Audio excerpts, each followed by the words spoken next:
Good afternoon, everybody, and welcome to the Avid Readers Forum. This is a forum for reading and discourse that is hosted by Kabarak Law School. My name is Luciana. I am a lecturer here at Kabarak Law School, and on behalf of the team that coordinates this event, I would like to invite you and to thank you most sincerely for giving us your patronage throughout the 2 years that this event has been running. This event is meant to discuss the delimitation, the maritime delimitation dispute between Kenya and Somalia. It is not the first time we are hosting a conversation on this issue. We have had a previous conversation, but that was before the judgment of the court was issued. Now that the judgment of the court has been given, we are here to dissect that judgment, to try and understand what is the background of the dispute, what are the procedural issues that came up, what were the merits decisions that were given by the court, and finally, where do we go from here now that we have a judgment being given on the contentious jurisdiction of the ICJ. I will be introducing our panelists in a moment, but just to invite you, if at any point you have a question or comment that you would like to make, to kindly type it in the chat, and we will be asking you to direct your question or comment at any of the panelists, and they will take your questions intermittently throughout the broadcast. I will also be asking you, if you'd like to voice your question, to also raise your hand, and we will give you a chance, if you desire to so do, to just voice your question directly at a panelist throughout the discussion. For those of you who are new to the Avid Readers Forum, you may want to check out previous episodes of the Avid Readers Forum. We have had discussions on various issues, including politics as a vocation, the decision of the Supreme Court on socio-economic rights in the Me Too Bail decision, the BBI Judgment on Katiba Day in August, discussions around what to do when the Supreme Court is wrong. We had a discussion on that. We have also discussed the future of women's rights, and this was as a backdrop on a discussion that we had previously on the place of Africa in international law. We have also discussed decolonizing jurisprudence, and many of these streams you will find either on our YouTube channel or on our Facebook page, Kabarak Law School, in case you have missed out on the discussion. So today's discussion dissecting the decision of the ICJ on the Kenya-Somalia delimitation dispute, we'll have 5 panelists who will take us through it. And I will introduce them first, and then I will tell you about the structure of the discussion. The first panelist that we have is Dr. Nabil Orina, who is an advocate of the High Court and a law lecturer at Moore University School of Law. He's also a researcher at the I-Courts, the Center for Excellence for International Courts at the Faculty of Law, University of Copenhagen. He holds a doctorate degree from the City University of Hong Kong, an LLM from the University of Turin, and an LLB from Moore University. Welcome, Dr. Orina. The other panelist we have today is Chepkorir Sambu, who graduated as a lawyer in 2018 from the University of Nairobi and is waiting admission to the Kenyan Bar. She's undertaking a Master of Arts in Law and Diplomacy at the Fletcher School, Tufts University, where she's focusing on international negotiation and conflict resolution and international legal studies for her master's course. She has an interest in the intersection of international law and international relations.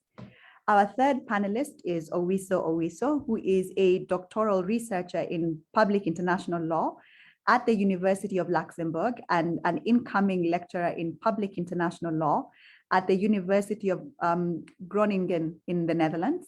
He is also an advocate of the High Court, and his areas of practice and research include public international law, international criminal law, the law of international organizations, international transitional justice, and human rights. Welcome, Owiso. The fourth panelist is not a stranger to the Avid Readers Forum. We have had him here on 2 previous occasions, John Nyanje. John Nyanje is an international lawyer trained in Kenya and Switzerland and admitted to the bar in Kenya. He holds a dual LLM in international law and international dispute settlement from the Universities of Geneva and the Graduate Institute of Geneva. Nyanje holds a Bachelor of Laws degree from African Nazarene University and a postgraduate diploma from the Kenya School of Law. He has keen interest both in academia and legal practice and the wider areas of international law, including commercial and investment arbitration law, public international law, interstate dispute settlement, law of the sea, WTO law, general trade law, international environmental law, and EU law. Nyanje has worked on cases in top law firms around the world on international commercial arbitration, investment arbitration, public international law, and sports arbitration, and also in ad hoc tribunals. He is currently a doctoral researcher and teaches public international law, international investment law, and trade law. Nyanje has also worked as a research assistant for several academics in different universities around the world, most notably Professor Makane Mbengwe from the University of Geneva and Anthea Roberts at the Regnet Center at the Australian National University. The fifth panelist to take us through today's discussion is Lillian Wamboi. Lillian is currently working in-house at Alpha Group, where she provides legal advisory services in the maritime, logistics, construction, and fisheries sector to various companies in the group.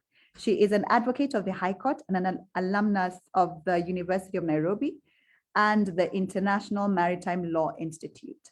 She gives guest lectures at the UN School of Law on dispute resolution under the UN Convention on the Law of the Sea and maritime claims to the undergraduate class at least once every academic year for the last 3 years. So we will now start our discussion. And for the first part of the discussion, we would like to set the tone for the discussion of the judgment. And we thought it would be very important for those of the participants who are not experts in the area of the law of the sea to get an understanding of the technical elements that we will be discussing as we go along. So I will be inviting two of our speakers, starting with Chepkorir and then Nyanje, to tell us about maritime delimitation and the maritime zones, just to break them down for us. And then Nyanje will tell us a bit about the background of the case. And then we will have Chepkorir coming back on board and telling us about some of the procedural issues that arose in the case. So for example, she will be taking us through the preliminary objections that were posed, the multiple requests for postponement, which were made by Kenya. I believe Kenya made at least 4 requests for postponement. She will also be telling us about the decision by Kenya not to participate in the oral proceedings and also not to present formal submissions and the impact, if any, on the decision of the court. So let me ask Chepkorir and Nyanje to take us through the first part, just breaking down the maritime zones for us, explaining them to us, and then Nyanje can give us the background and we can then go through the procedural issues. Chepkorir? Good afternoon. It's a pleasure to have you here today. So I will begin with explaining to you the maritime zones, and then afterwards Nyanje will take it from there. Yeah, so just give me a moment to share my screen for this. I hope you can see the screen. All right, so when it comes to the law of the sea, of course, and in the case of Kenya and Somalia, there's one convention that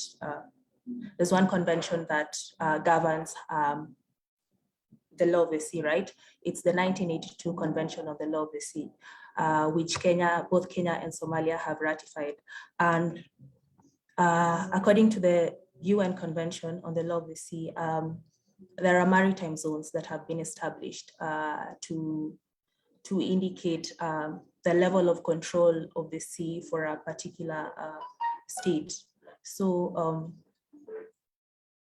as you can see from this diagram, there's what we call the baseline. This is the land. So assume this is Kenya, and this is the coastal area of Kenya. So we have the baseline, right? This is the line from which this is the line along the coast from which maritime zones are measured. And so there are 6 major maritime zones. The first one is the territorial sea, as you can see here. It's 12 nautical miles from the baseline. So from the baseline, you measure 12 nautical miles and you find the territorial sea. And then, so this area is part and parcel is considered as part of the sea where a state extends its sovereignty. So this is part and parcel of Kenya, for instance. And From the baseline again up to 24 nautical miles, we have the contiguous zone.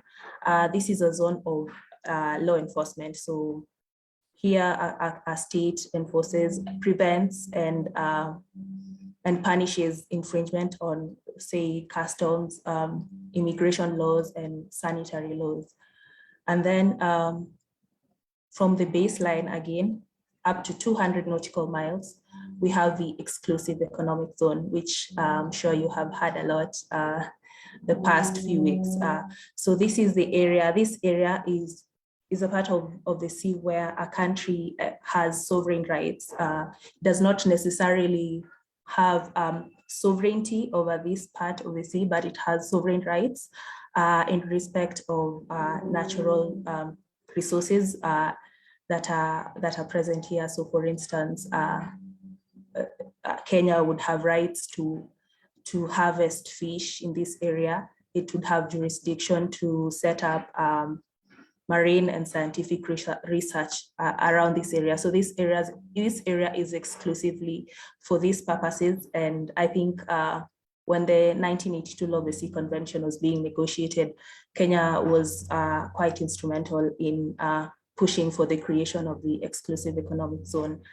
And now beyond the exclusive economic zone, just below the exclusive economic zone, immediately below it, we have the continental shelf, which is also measured 200 nautical miles from the baseline.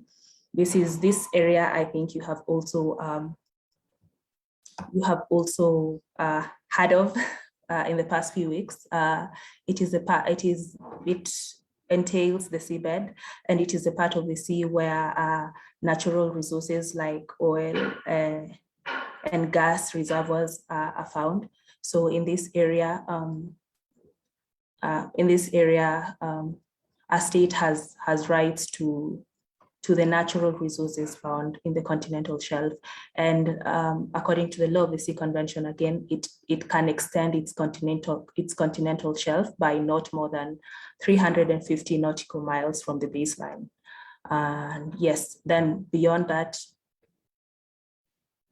there's the high seas, where no state has sovereignty over that part of the sea. Below the high seas, there's the area. I don't know where the map has gone to. Luciana? The map is still visible. Oh, I can't see it myself. All right. Yeah. So just below the high seas, there's the part of it called the area, which is administered by what is called the International Seabed Authority. And the area is considered the common heritage of mankind, and because of its resources. And yes, so that is why it's administered by the International Seabed Authority. So no state has a free pass to just go and do whatever it wants to do in the area. Yes, I think Nyanje should take us from there. Okay, thank you. Thank you so much, Chep. May I kindly ask Nyanje to give us a background of the case, after which we can discuss some of the procedural issues that came up? So thank you very much for the invitation, Luciana. And of course, it's a pleasure to be here back again with some of my good friends who I haven't seen in a while, like Owiso. First, the dispute, and this is a question, of course, that is answered in the judgment, but that is more technical than how we think it, because of the question of what is a dispute. But if you want to think about whether there was a contention of the single maritime border between Kenya and Somalia, this is a contention that has been there for so many years. Right back in the 70s, we are already disputing on what is the border. But if you even look further, in 1927, there is already a treaty between the Italians and the English to decide on the maritime border between Somalia and Kenya, when the allocation of the territories was with the colonial governments of Italia in Somalia and the British in Kenya. And so there's always been a tough and tussle between, where does the real border lie? And of course, in 1927, what we think today as the territorial sea was 3 nautical miles, changed all over time. Now it's 12 nautical miles. And so over time, it changed a lot on what we thought is the border. So in 1979, the Kenyan president then issues a declaration on what would form the Kenya-Somali maritime border. And Somali towards the 80s, there's a lot of objections to this. Remember, Somali was a very big participant in the UNCLOS in 1970s. And then towards 1980s, we see a lot of laws being enacted towards this issue in Kenya. And so you see the Maritime Zones Act coming in and, delimiting what and stating how the coastal line will be delimited, for example. But then this dispute doesn't take a lot of shape because the UNCLOS had required, under the UNCLOS, you are required to, delimit your maritime borders by an agreement. And so the agreement was that by around 1998 and 1999, that we will have deposited most of the agreements of what includes, our boundaries in terms of territorial sea to the and the continental shelf to the CLCS committee. And around 1998, 1999, towards the end of the decade is coming, and it's obvious that it's not going to be attained, and so a further 10 years is given. And in these 10 years, the developing countries had complained about it, saying we've not had good resources. Remember, Somalia, even in 1994, they're still in a lot of war, and so you don't find a lot of issues that were taken up towards boundaries and borders. And the same is also reflected in our acts of parliament that we will delimit our border with Somalia in accordance with international law, and the same shall be gazetted. And 2009, then it looks like around 2005, then President Kibaki issues the same declaration saying our border with Somalia shall follow a parallel of latitude. And this time now you see a lot of agitation from Somalia, especially around 2006, 2007. And until 2009, which is what the court thinks the dispute crystallizes. Whether they're correct on that is another story that we'll hear from the panels and later towards this discussion. The submissions that are required to the CLCS come, and Kenya is claiming this parallel of latitude towards an agreement that they say was achieved with Somalia. Somalia on the other side objects whether such an agreement was even, it included powers that the parliament was required to ratify, which powers they say parliament didn't do the same. The diplomatic notes that Kenya exchanged with Somalia and the conversation. So this dispute, goes a lot in 2012, 2013. There's a lot of negotiations, and we decide to plan for negotiations in Juba, in Mogadishu. The day comes, we go to Mogadishu, and Kenya just does not show up. So Somalia has no other option, and I think they had just written these pleadings already because maybe they suspected it, because within 1 week they had already filed the case of the International Court of Justice. Now, this is quite a different case because the case comes to the court on different ways. The first way is where there is a joint agreement between parties to decide a dispute, and this is very common and it's very favorable in international law because really the parties are saying, we have a problem, please decide for us. And the second way is where you have somebody who has no jurisdiction, and then you tell them, I am willing to allow the court to listen to you, and I will be party to the case, which is a concept we call forum prorogatum.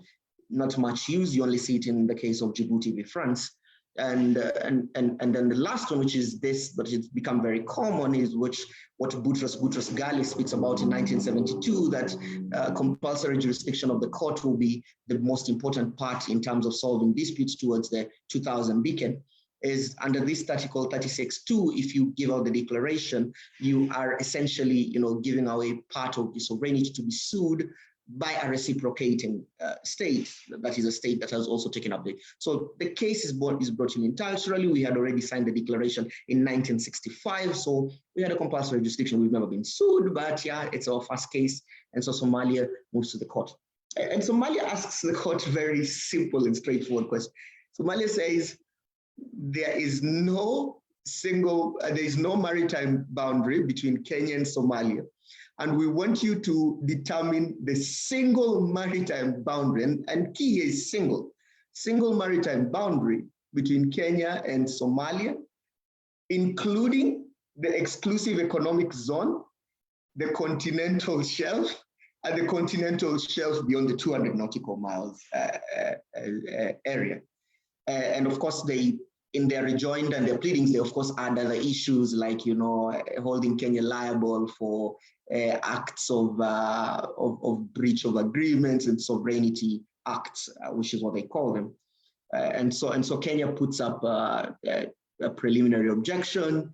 And the most important preliminary objection is Kenya said, we had an agreement that we are going to solve this dispute by any other means, which include fast negotiations and mediation, or most likely an arbitration. But then the court asked itself a question, and which is, it's good for Kenya to try that, but of course the court had said this on numerous occasions, that the idea that you have an agreement to decide a dispute using another forum does not preclude the court from taking the dispute. And I think that is right, because that has been the essence of proliferation in international law today. I can sue you at ITLOS, and then I can sue you at the ICJ, and then I can bring a trade dispute to the WTO. And so unless you have agreed on specific content issues, you cannot tell the court to exclude its jurisdiction based on an agreement that you had entered, that you'd use other means of solving specific disputes. But this will be different. And if you look at Guillaume's dissent on this issue, this will be different. For example, if Kenya had not, given the 36-2 declaration, because essentially they'll be saying, we never allow you to bring any case to the court, but also we'd have an agreement in the separate. And so the preliminary objections, all of them fail, and we go to the hearing. We make, several arguments, which my fellow colleagues will talk about, and that's acquiescence and, this parallel of latitude argument. But then towards the end of the hearing at the merits, just 3 days before the hearing, we decide to drop off from the case, drop off in the sense of non-appearance for the merits hearing.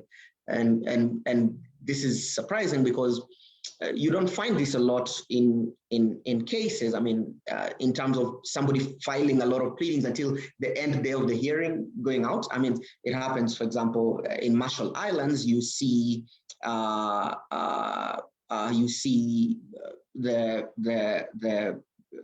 the Pakistan not participating at one point, then joining in the middle. And then you also see the same with India, with the US in Nicaragua. You see some part participation. When jurisdiction is allowed, they leave that. In other arbitrations, you see the same in Arctic Sunrise, in South China Sea arbitration. You find even China is not interested. And so you don't find a situation where a country participates in writing all pleadings, and then in the middle of it all just decides to abandon it, which is what Kenya does. So they don't appear for the merits hearing, and they wanted postponements because we had asked for quite a number of postponements. At some point, we asked for postponement for change of counsel. At some point, we asked for postponement for COVID-19 related issues. Our last postponement had a litany of excuses. They were saying we're not ready for the hearing, COVID-19 issues. There's some maps we're not to be able to trace from Kenyan libraries. But the funniest one was that the internet connectivity in Nairobi is not good, and so we'll not be able to participate in a good hybrid hearing, despite that most of the council that Kenya had appointed actually is from the global north, where they never said the global north has internet problems. If at all, their internet problems or their internet is even better than Nairobi. And so the merits hearing goes on. We present a positional paper. That positional paper, as usual, is not considered, and of course we know why. We've been told in Arctic Sunrise that you cannot bring a positional paper at the last minute where the other party has no chance to respond to the positional paper, and so you don't even see it in the judgment. You're just being seen, referred as a positional paper and they actually put it in court's positional paper. if you look at the judgment. So you don't see them referring to it.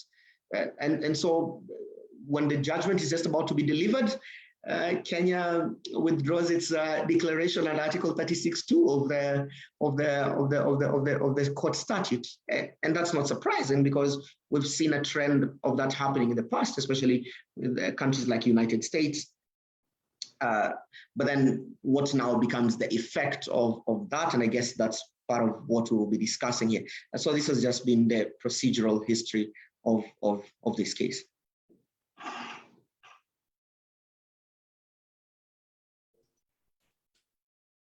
Thank you so much, Nyanje.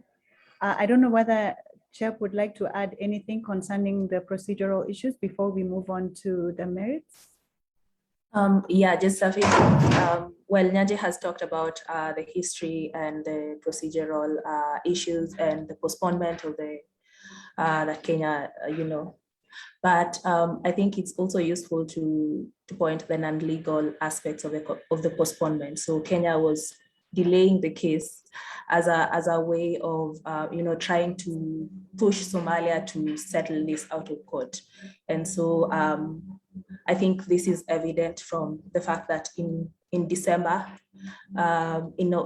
November, December 2020, when President Kenyatta hosted the Somaliland president, and at the same time increased his relations with Mohamed Madobe, of Jubaland. Somalia was angry, said Kenya was trying to interfere in its internal matters, in its sovereignty, it was trying to violate its sovereign integrity. So that then we saw Somalia recalling its ambassador and expelling the Kenyan ambassador to Somalia. And so, of course, this delay tactic was also a way of Kenya trying to explore a way of settling this dispute out of court and trying to push Somalia to settle the dispute out of court. Yeah.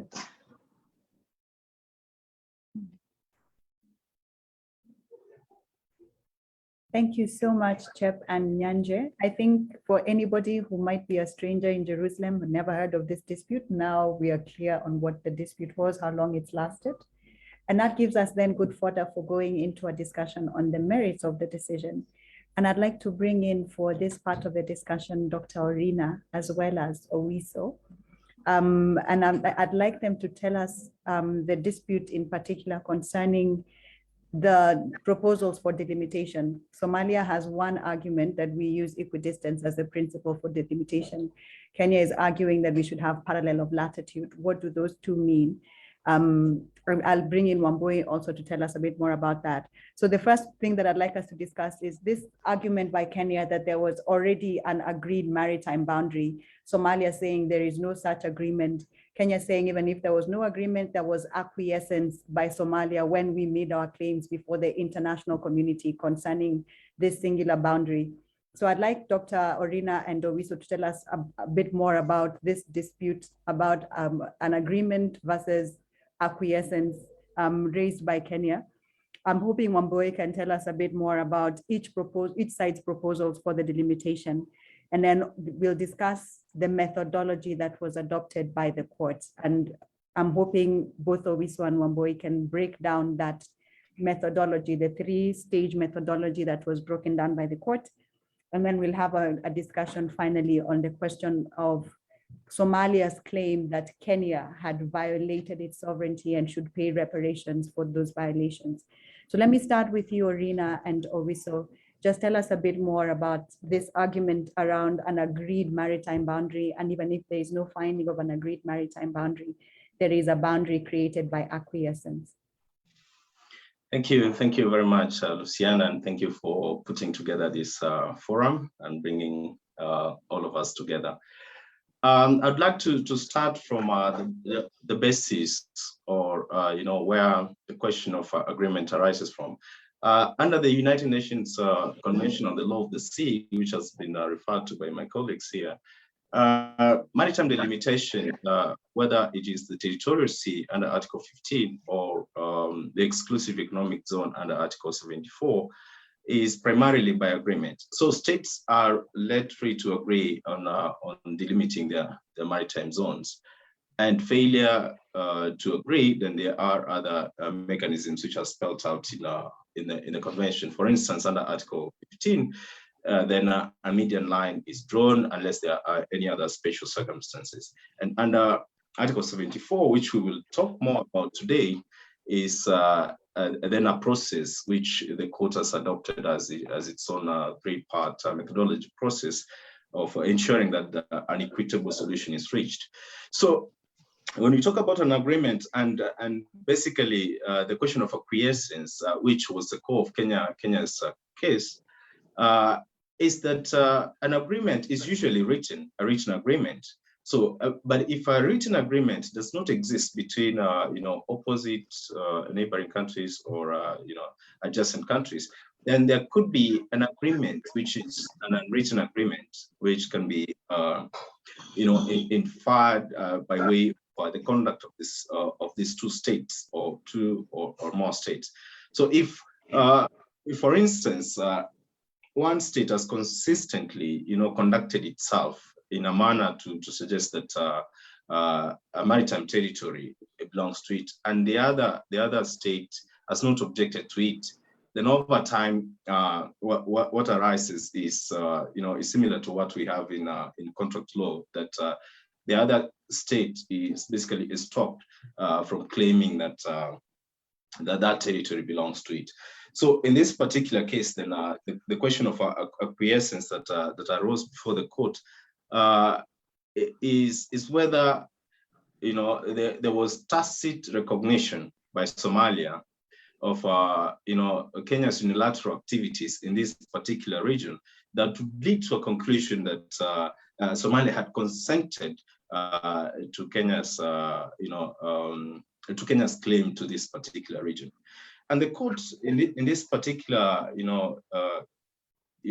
argument was very careful and laid down how it addresses this argument, and said that the threshold is quite high because of what the implications of applying acquiescence as a way to infer that there was an agreement. So the court basically said that the threshold for finding that a country, a state has acquiesced to a claim by another state, has to be maintained at a high level. And first, there has to be conduct. It has to assess that the conduct of a state which is claiming that there is an agreement, there is an agreed, an agreed maritime, boundary, has to show that there is consistent conduct in regard to claiming that particular territory, and that conduct then has to have been consented by the other state. So in this particular case, then what the court went on to do, because clearly there was no written agreement. Somalia and Kenya have never signed an agreement that this boundary was to be drawn, whether at the parallel of latitude or an equidistant between the two states. So what the court then does is engage in an empirical exercise. So what does the conduct, what can we tell from what has been happening since the 70s, coming all the way 80s, as Nyanja has talked about? What can we infer from the legislations between the two countries, or the internal legislations? What can we infer from diplomatic correspondences? What can we infer from public proclamations?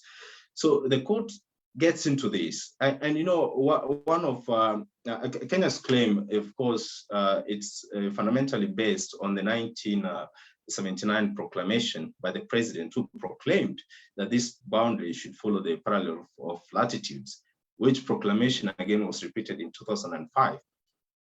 But then the court went on to dig deeper and look through over the years, was the practice or the conduct from the part of Kenya consistent for it to infer and to reach that very high threshold that there was indeed acquiescence, there was indeed a claim that was made, which then Somalia was required to respond to.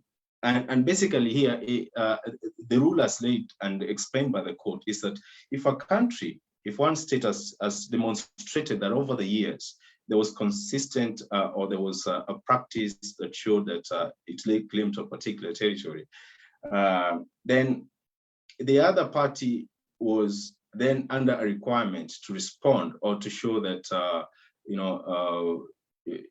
then a sufficient claim would have been made for the other party or the other states to respond. And if the other party has not responded within a reasonable time, which in this particular case, has not been properly defined what a reasonable time is, then a finding of acquiescence can be made.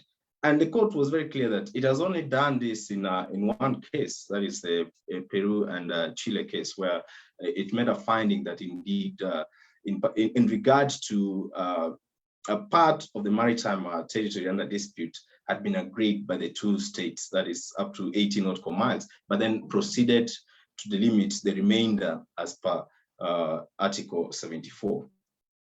So in looking at Kenya's conduct, a number of things came up, and this eventually led to the finding of the court. If you look at Kenya's legislations, especially the Territorial Waters Act of 1972, it talks about the territorial sea extending to a median line, basically into the sea, to a median line.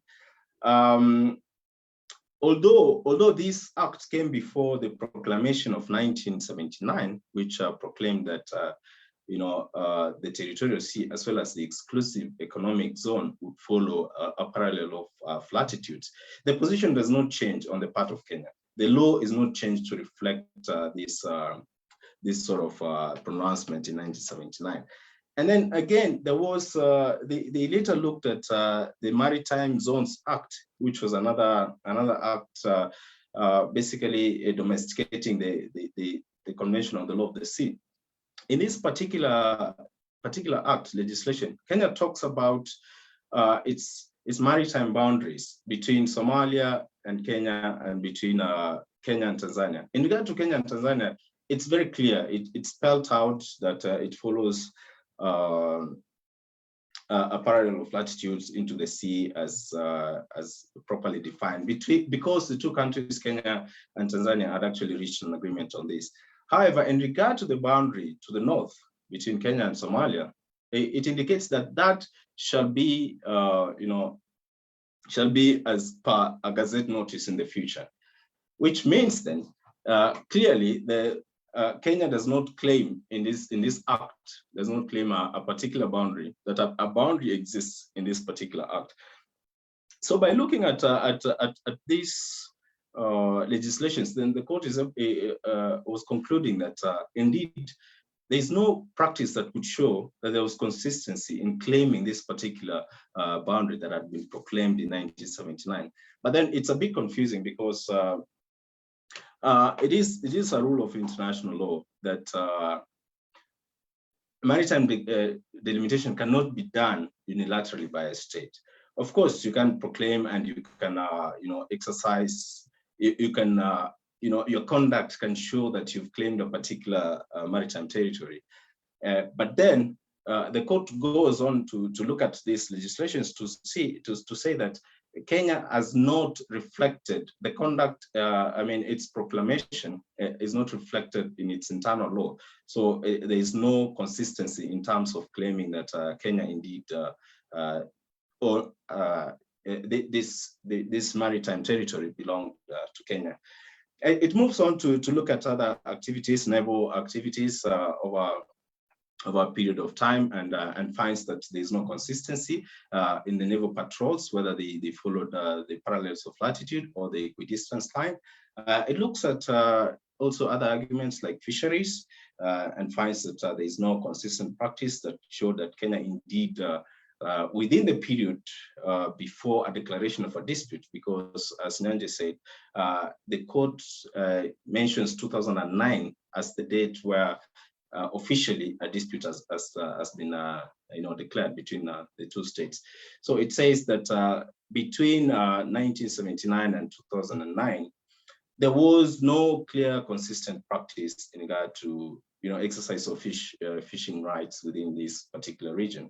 It also goes ahead to look at other issues like oil exploration, maritime research in this area, and finds that indeed this practice does not support a clear case of a finding that there was a quiescence, or that there was conduct that would lead to a quiescence. Nevertheless, it goes ahead to still look at Somalia's response, because Kenya's case or main claim is based on the fact that because Somalia really never objected to their claim to this maritime territory, then indeed they should find that there was a quiescence. The court goes ahead to look at Somalia's response, despite one of the judges dissenting and saying, once you find that there's no consistent practice, then there's no need of going to evaluate the second part of this, which is what response was there from the other party. But the court looks at this and says, in 2009, the first time Somalia writes a letter to the Secretary General of the United Nations Security Council, it opposes Kenya's claim, and of course the submission to the CLSS and the MOU basically referred to a disputed area. So in addition to finding that there was no consistent practice, then the court evaluated other aspects of this. It looked into the so-called a civil war period between 1991 and 2005 as a relevant factor in coming up or in deciding whether Somalia indeed responded to this. Because some of the arguments were that, for instance, in 2007 and 2008, there were not verbals that were sent to Somalia, which were never responded to. And in that regard, because of the silence, then the court should have found that Somalia had acquiesced to Kenya's claim. So the court takes into account this period, or this civil war period, to find, and it's because of the arguments that were advanced by Somalia on the question of what a failed state is, which is not a question that is, defined in international law what a failed state is. But of course, there are limitations for states which have been having challenges over time because of a civil war that has taken a long time. So this was a very key determination that 1991 to 2005, then Somalia as a state was not expected to have acted or responded as any other state would have done to claims of a maritime territory that its neighbor was making. So in this regard, then the court finds that Kenya's claim fails. And what that means is that, if the court was not going to recognize Kenya's claim that there existed a maritime territory per agreement, it means then that it has to delimit the territory. So basically, the failure by Kenya's claim then leads to the next stage, which my colleague is going to talk about, the three-step methodology in delimiting. Because under the Convention on the Law of the Sea, it's either there has been an agreement on the territory, and failure to have an agreement, then the court has jurisdiction to delimit, or any other competent body, for instance, the Tribunal for the Law of the Sea or through arbitration, can delimit as per international law. Thank you very much, and I'll be happy to get back to any questions that will be raised in regard to this. Thank you. Thank you so much, Dr. Orina. I will invite Wambui and Owiso to also give us their thoughts on those same issues. Wambui, let's start with you. Thank you very much for this invitation and for arranging this whole forum.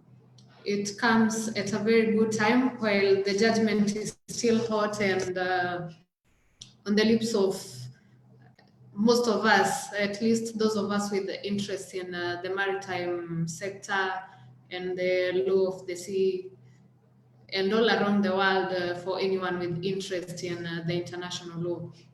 So first, a very good introduction has been done by my co-panelists. At least now we have an idea of what maritime zones we are talking about, what essentially was in question here. So I just want to first show our position as Kenya.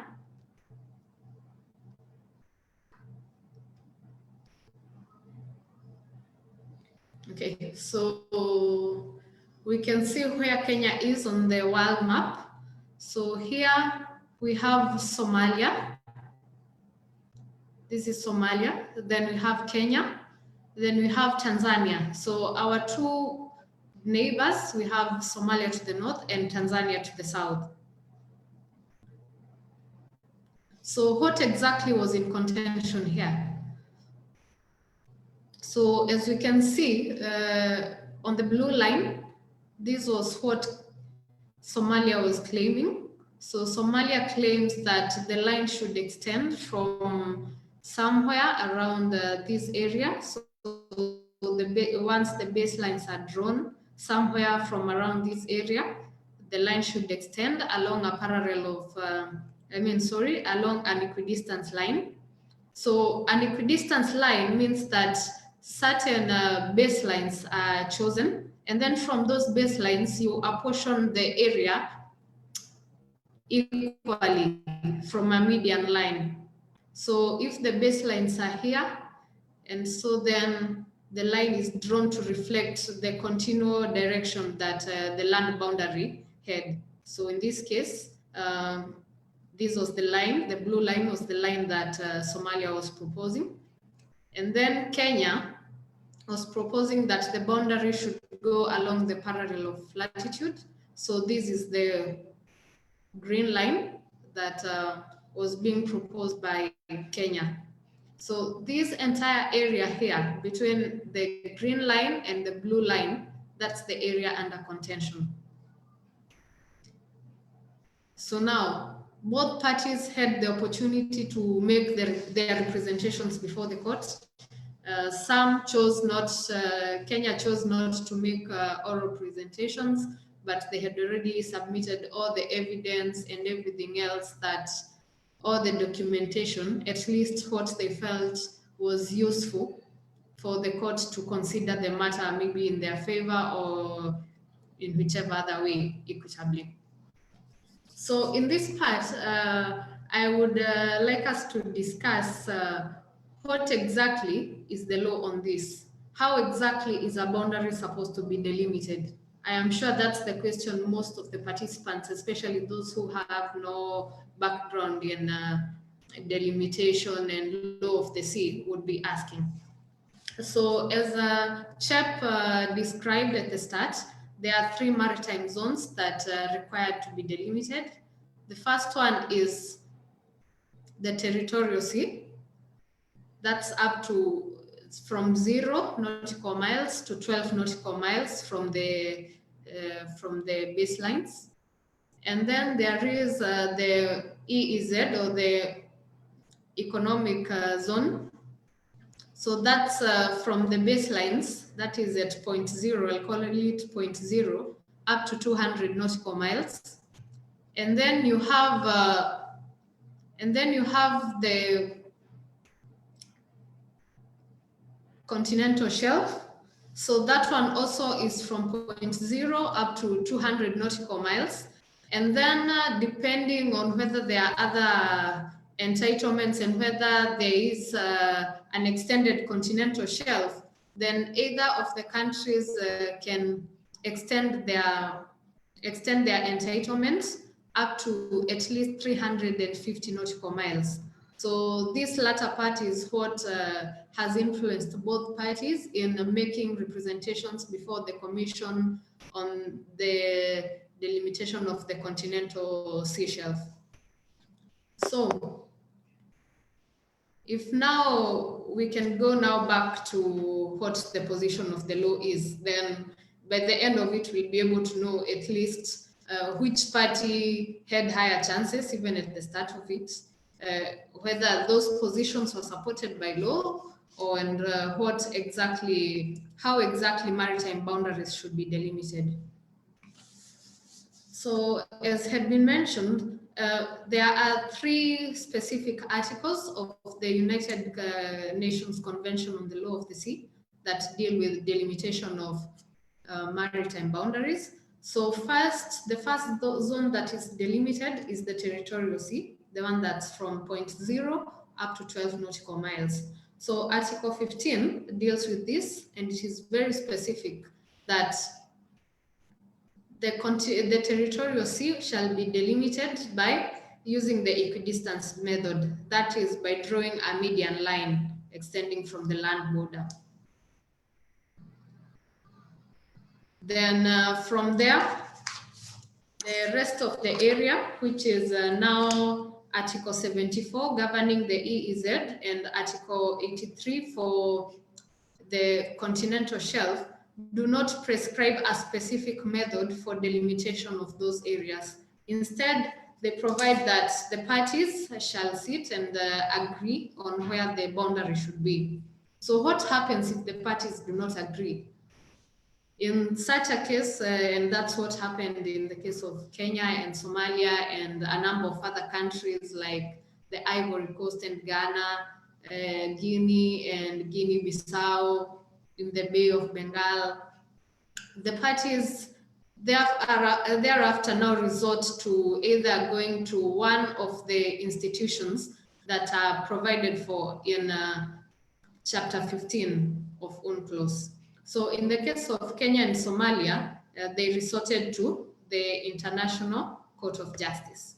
So now the courts, because of this quote-unquote ambiguity of Article 74 and Article 83, not prescribing a particular method, now they have to sit and look at their own previous judgments and decide how exactly they are going to delimit that area. So does it have to be one boundary? No, it doesn't have to be one boundary because these are separate maritime zones. However, recently, in fact, as from 1984, starting with the Gulf of Maine case, we have seen more and more countries when they make now their representations before, whether it's the International Court of Justice or the International Tribunal on the Law of the Sea, requesting that the particular court does make does delimit a single maritime boundary, because that makes it easier instead of having certain weird situations where, for example, you have one country having been allocated the EEZ at a particular place, and then the continental shelf, for instance, is with another country. Okay, never happened, but theoretically, it would be possible. Anyway, so now Somalia and Kenya now do go to these courts and they ask the court, now tell us, dear judges, where should this boundary run? So Somalia says, I want it to be along the equidistance line. Kenya says no. If it is along the equidistance line, then there will be a cutoff effect.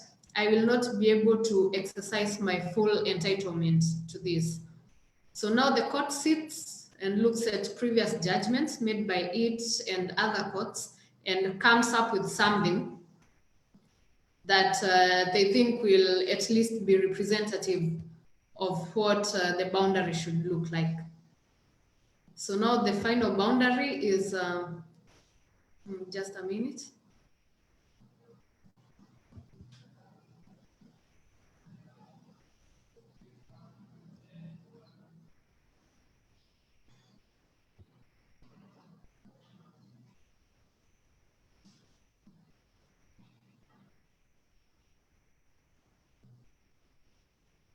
So the final boundary is something close to this.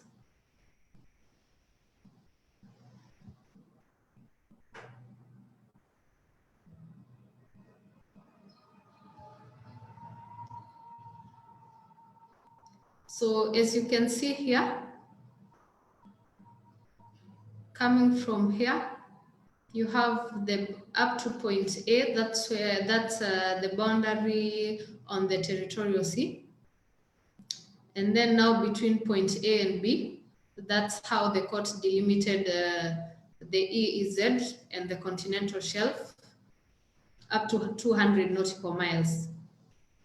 So now, since UNCLOS does not prescribe any particular method, how exactly does the court go about it?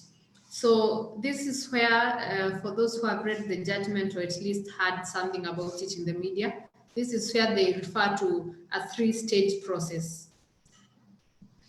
So this particular three-stage process was developed to try and create some certainty. Because there's no prescribed method, the court had to try and make up its own criteria that would at least try and get an equitable solution that would not be seen as though it's refashioning geography. By refashioning geography, I mean there's nothing that can make up for the shape of Kenya's boundary, Kenya's coastline or Somalia's coastline. Somalia has a longer coastline than Kenya's. So there's no, the goal of delimitation is not to make Kenya have something as big as Somalia, because that would be refashioning geography. So how exactly do the courts go about it? So with the first stage, with the territorial sea, that's already definite that the boundary will go along the equidistance line. And then now when it comes to now for the EEZ and the continental shelf, the court has developed a three-stage process. So the first stage, they create a provisional equidistance line. So the provisional equidistance line is made now from point 0, heading seaward. And now from there, the court is able to see how the line looks like and what shape that would take. And then now once the provisional line has been made, then now the court will check, are there any circumstances that make that line not good enough? By not good enough, this is what I mean. First, the goal of delimitation is to ensure that the boundary is drawn in an equitable way. And now this concept of equitable or not, whether this entire methodology is equitable or not, my colleague will handle thereafter. So now, when the provisional line is drawn, the court has to check, is there something that's influencing this boundary and making it not to be equitable? So in that case, they will take a look at a number of circumstances, but most of the time, they actually not most of the time, all the time, because of promoting certainty and or other things that are not very relevant, the court restricts itself to geographical issues. So what the court will look at is, so what is the shape of the coastline? Is it concave? By concave, I mean, if you look at a ball, the inside parts, which means curving inward, is the shape of the boundary concave, or is it convex? Convex, turn the ball the other way, and then you can see now the outer curve. What's the shape of the boundary, of the land boundary, the general trend of the coastline? So in most cases, if the coastline is convex or concave, then the court will find that this, using this method, the equidistance method, or drawing this provisional line, then makes it not a suitable method for use or in need of adjustment, because the result will not be equitable.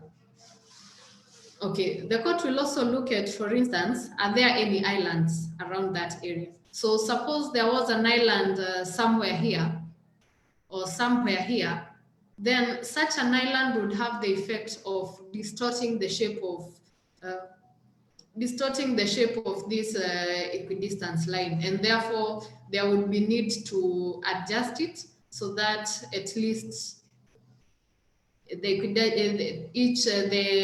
particular island can get now the full effect of the territorial sea and whatever other entitlements. So in that case, the court restricts itself purely to geographical factors that are within the area of delimitation. Then the court will also ask itself, especially sometimes where there have been 2 or 3 countries participating. Like in the North Sea continental shelf cases, we had Denmark, we had the Netherlands, and we had Germany participating. In such a case, the coastlines of all those 3 countries will be looked at. And then now, especially because in most of those instances, you'll find either a lot of concavity or convexity that makes it impossible for any 2 to deal with their maritime boundary on their own. So then, when the court examines all those factors and sees, okay, there are no islands, there are no other, it's not a convex coastline, it's not a concave one, then in such a case, most of the time they will not adjust the provisional line. So that's stage 2. So with stage 3, what does stage 3 mean? So we started with stage 1, where the provisional line was drawn. Step 2, the line was adjusted so that it can take care of any matters that make it require any relevant factors that necessitate adjustment. So the third part is where now the court will look at now the adjusted line and see whether that line promotes equity. So from, as we said in Article 74 and 83, the goal is equity, not refashioning geography, equity. So is this adjusted line promoting equity? And in such a case, the court will look at the proportion of, now from the relevant area, it will look at what proportion each country has received. Then unless it is manifestly the difference is too big or what, then only in that case will the court maybe adjust further and find the line to be disproportionate. Anyway, so in this particular case, the courts used exactly this method to do that. So for the territorial sea, the equidistance line was used purely with no adjustment. So that's up to point A. And then now from there, a provisional line was drawn, and then that line was adjusted. I am sure there's no agreement even among the bench in the ICJ. There was no agreement as to whether that line should have been adjusted. At least it was not a unanimous decision. As you can see, one of the judges, like the judge from the president of the court, the vice president of the court, also made a dissenting opinion against that adjustment because the boundary was adjusted because of issues of a third party state, which was not party to this. So I'll go back to our original map, this one, showing Somalia and Kenya and Tanzania. So you have Somalia and Kenya. As you can see, the general trend of the coastline is uneventful at most, if I can describe it as such. Then now once you go past Kenya, now that's when it starts becoming like, you know, like a curve, like a slight curve, not a very big curve. So as you can see from this line, so this is the line that had been proposed by Somalia, this orange line here. And then now there's this dark line. Ignore the purple one. This dark line here is the current boundary that Kenya and Tanzania have discussed and agreed to. So this is now Kenya's EEZ. So now, as you can see here, due to this, the coastline not being very convex or concave, in some other cases, the line has not been adjusted. because the adjustment should stick strictly to the relevant area. That is according to previous cases that have been discussed by this court. So as you can see in the relevant areas, it was pretty straight and not necessitating any adjustment. So the court, however, in trying to at least come up with an equitable solution where Kenya would not, sorry to say, feel too bad, adjusted the line a bit.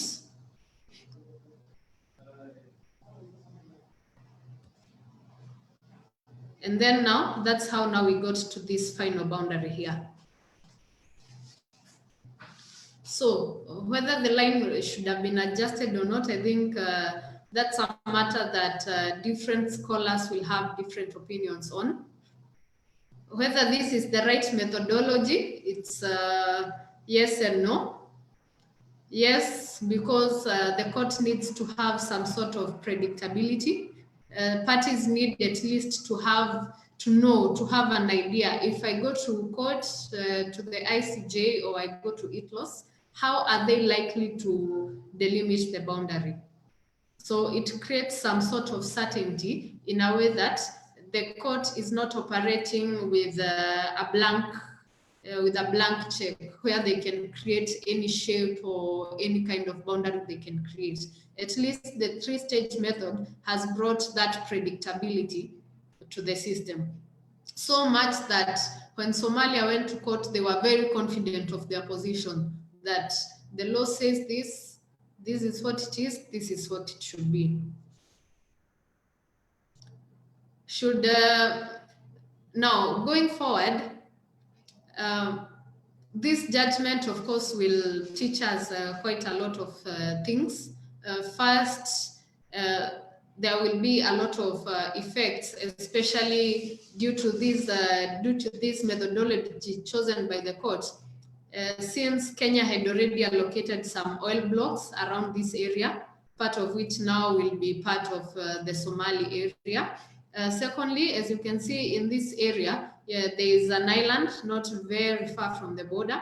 So this is the Lamu area. So most of the fishermen from this area were fishing up to that parallel of latitude. So that's where they were conducting most of their fisheries activities. So there will definitely be some effect on that. Thirdly, on administration now of this territorial sea area, of course, there will be need for some adjustment. Whether we should still be conducting patrols or joint patrols will be done in this other area that has now gone to the Somali side. That is something that will be relevant as the days go by. So I cannot wait to see how exactly we react to it, both in the diplomatic front and in the legal front, in the security front. I'm sure my colleagues still have more to share in that area. If I can pass the baton now to Owiso to share a bit of his thoughts as to whether the line chosen was equitable or not. And if you have any questions, you can drop them in the chat or send them to our moderator, and she'll be in a position to share to us, and we can respond to them before the end of the forum. Thank you. Thank you so much, Wangui. I think you've tried to break down the very technical bits very well for us. And I'll now invite Owiso to come in and tell us about the equitability, but also to deal with the issue or the final issue for determination on merits. Yes. Go ahead. Yeah, well, thank you very much for this invitation. This is my first time on Avid for a readers forum, and I'm pretty excited. And thank you, Lillian, for breaking it down. I don't think there's much to add, but because we have to talk about equitability in this regard, I think most of it will be my assessment of whether the court's eventual decision was actually equitable, going by the court's own jurisprudence. And first, just to go back a little bit and I think how the court defines what does the court mean by an equitable solution, because in this case the court has already determined that we are going to use the provisional, the methodology is going to be drawing a provisional equidistance line, then what does the court mean by after drawing this? We need to determine if it's equitable. And the court has a pretty technical definition of what an equitable solution should be, which would mean, which goes something like this. Delimitation should allow the costs of the parties to produce their effects in terms of maritime entitlements in a reasonable and mutually balanced way. Whichever way you understand that, it simply means that it should not have undue effect on the ability of the countries to use their coastlines. I think it's a technical term, but pretty much that's what the court is trying to get at. And I think at this point it's relevant to highlight a few of the reasons that Kenya advanced for the court, to trying to convince the court to adjust that line. Because initially, of course, Kenya disagreed with this provisional equidistance line methodology. It said, well, let's go with the parallel of latitude. But in the event, it's more like an alternative argument when you're admitting loss. In the event that they lose on this first one, in the event that the court decides, well, we cannot go by parallel of latitude, we'll go by provisional equidistance line, then these are the circumstances that you need to take into account in order to adjust it. In fact, Kenya was arguing that even if the court settles for provisional equidistance line, there are reasons and circumstances necessitating adjusting that line northwards, so much so that the effect of it would be, in the end, a parallel of latitude line anyway. So what are the reasons that Kenya advanced in this regard? But before that, I would just mention that the use of the reasons or circumstances or factors that the court takes into account when adjusting a provisional line, they are primarily geographic, but not exclusively so. And I think there's quite a bit of contention on this. They are primarily geographic, yes, and the court would always give primary consideration to geographic factors, which it did in this case and which it has done before in its previous jurisprudence, but they're not exclusively so. So that means that there's always room for the court to consider other factors, including social factors or economic factors, probably not political factors, but socio-economic factors. There's room for the court to consider them, but the evidence for the court to do that would have to be very compelling, because as we mentioned, the primary consideration goes for geographic factors. So the socio-economic factors would have to be, the evidence for them would have to be very, very compelling. And Kenya tried to advance this. And I think at this point, I would have to go back to the preliminary part of it, where Nyanje introduced us and said, well, Kenya withdrew at some point, right? And that's why I would say that withdrawal was a tactical mistake for many reasons. But one of the reasons why it was a tactical mistake was this part of adjustment. Because when you want the court to consider socioeconomic factors, you would have to adduce significant evidence in that regard. But if you withdraw from the process, from the proceedings, then the court will have to decide based on the evidence that is before it, the evidence that you adduced before you rule out. So at this point, I do believe that Kenya made a tactical mistake. Kenya should have stayed on and bombarded the court with as much evidence, to argue its case for considering socioeconomic factors to adjust the provisional line. But what are some of these factors that Kenya advanced? First, Kenya argued that there are vital security interests between Kenya and Somalia that necessitate moving or adjusting the provisional equidistance line northwards. Specifically being, of course, the fight against terrorism and the fight against piracy in the high seas. And these are notorious factors. They're public and notorious factors. We all know about them. Kenya has been in Somalia, I think, since, was it 2012? I can't quite recall, but we've been there for quite a long time. Somalia is still not a very stable country. They're trying to get their stuff together, but they're still not a very stable country. We have the African Union there, we have Kenya there. Pretty much, we have significant security interests. There's mutual dependency between Kenya and Somalia in terms of security. So Kenya argued that, advanced this reason as well, because of these particular security factors, this line needs to be adjusted northwards. But which is an interesting argument. It is a fact, of course, the security issue is a fact, but is it reason enough to draw boundaries? Because boundaries are a very permanent feature, which bestows rights of sovereignty, sovereign rights. So that was pretty easy for the court to dismiss and say, well, maritime boundaries are aimed at establishing permanency and stability. Insecurity in Somalia, or even in Kenya, or in the high seas, are not a permanent feature. So you cannot say that this would be that Somalia will always be insecure, therefore we need to create a permanent border here because of that particular reason. So that was dismissed quite easily, and I have no quarrels with that. Because, I mean, to to be blunt about it, I think it was pretty absurd. Then the other reason that Kenya advances, which was also dismissed quite fast, is that there's a relative concerning oil concessions and maritime patrols. That and on this, Kenya based its, Kenya basically refashioned and brought back its argument that there's a de facto maritime boundary, which was dismissed, of course. So that's neither here nor there. But the interesting, I think, according to me, the most interesting argument, socio-economic argument that Kenya not advanced, but didn't put much there. But I think this case could have revolved around this particular issue if Kenya had proceeded to, had stayed on during the proceedings. I do believe that there was a lot to be said here, but we didn't say it because Kenya didn't say it because Kenya pulled out.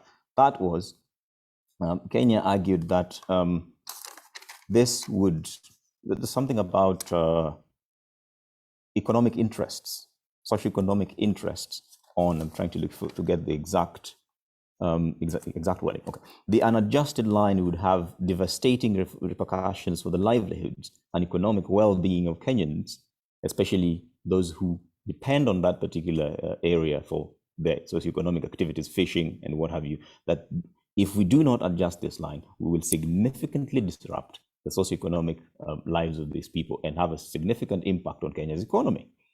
Now, if you're familiar with the coastal economy, there's a lot that goes on in terms of fishing. Fishing is a significant means of livelihood along the coast, and turns out that there are I think about 17 fish landing bays in the contested area. In the end, of course, the provisional line, as adjusted by the ICJ, leaves most of these fishing landing bays in Kenya anyway. But I think one or two, if I'm not mistaken, I think it should be one of them is now north of the line, meaning it's in Somalia's territory. So you could say that in the end, of course, we still got most of these fish landing bays, so it's not necessarily a big problem. But if I were arguing for Kenya, what I would expect Kenya to do is to gather enough evidence to show that even if we had 17 fish landing bays and 16 of them have remained in our territory, but one is now north of the line, which means is now on Somali territory. The one that remains on Somali territory, the volume over there, as compared to the other 16, actually outmatches the volume of the other 16 landing bays. So probably the 17th landing bay is actually the major landing bay in this particular region. So even if we have 16, the volume of the 16 combined do not equal the volume that the one landing bay left north of the line could be. I'm not saying that that is the fact. I'm simply saying that these are things that Kenya should have, send your researchers there, send people there, and get the raw data. Get the raw data and take it to the court and say, we have these major fishing bays, even if it's one, it's so major that it outweighs the other ones. If you put it up over there, and we've been doing this, these are people who've lived here for generations. So that's just one of them. Then the livelihoods of this, these are people who live around the coast. They live around the coastal area. They have built their lives around this place. So they have generational ties to this place. So what I would have expected Kenya to do is to gather enough, as much raw data and evidence about the socioeconomic circumstances and bombard the court with it. And if you read the court dismisses this, of course, dismisses this particular argument. It was not convinced that that argument is convincing enough for it to adjust the equidistance line. But one line in that particular paragraph is very significant. The court says that on the basis of the evidence before us, we are not convinced, meaning that there was room to convince us if we had the evidence. And that is evidence that we could have, that Kenya could have put forward if it had participated to the end, if it had gotten its act together. So that is one factor I flagged, which, in my opinion, we could have banged it till the end if we had stayed. Maybe we wouldn't have gotten the end result of a parallel of latitude, but we would have gotten a slight adjustment northwards, nonetheless.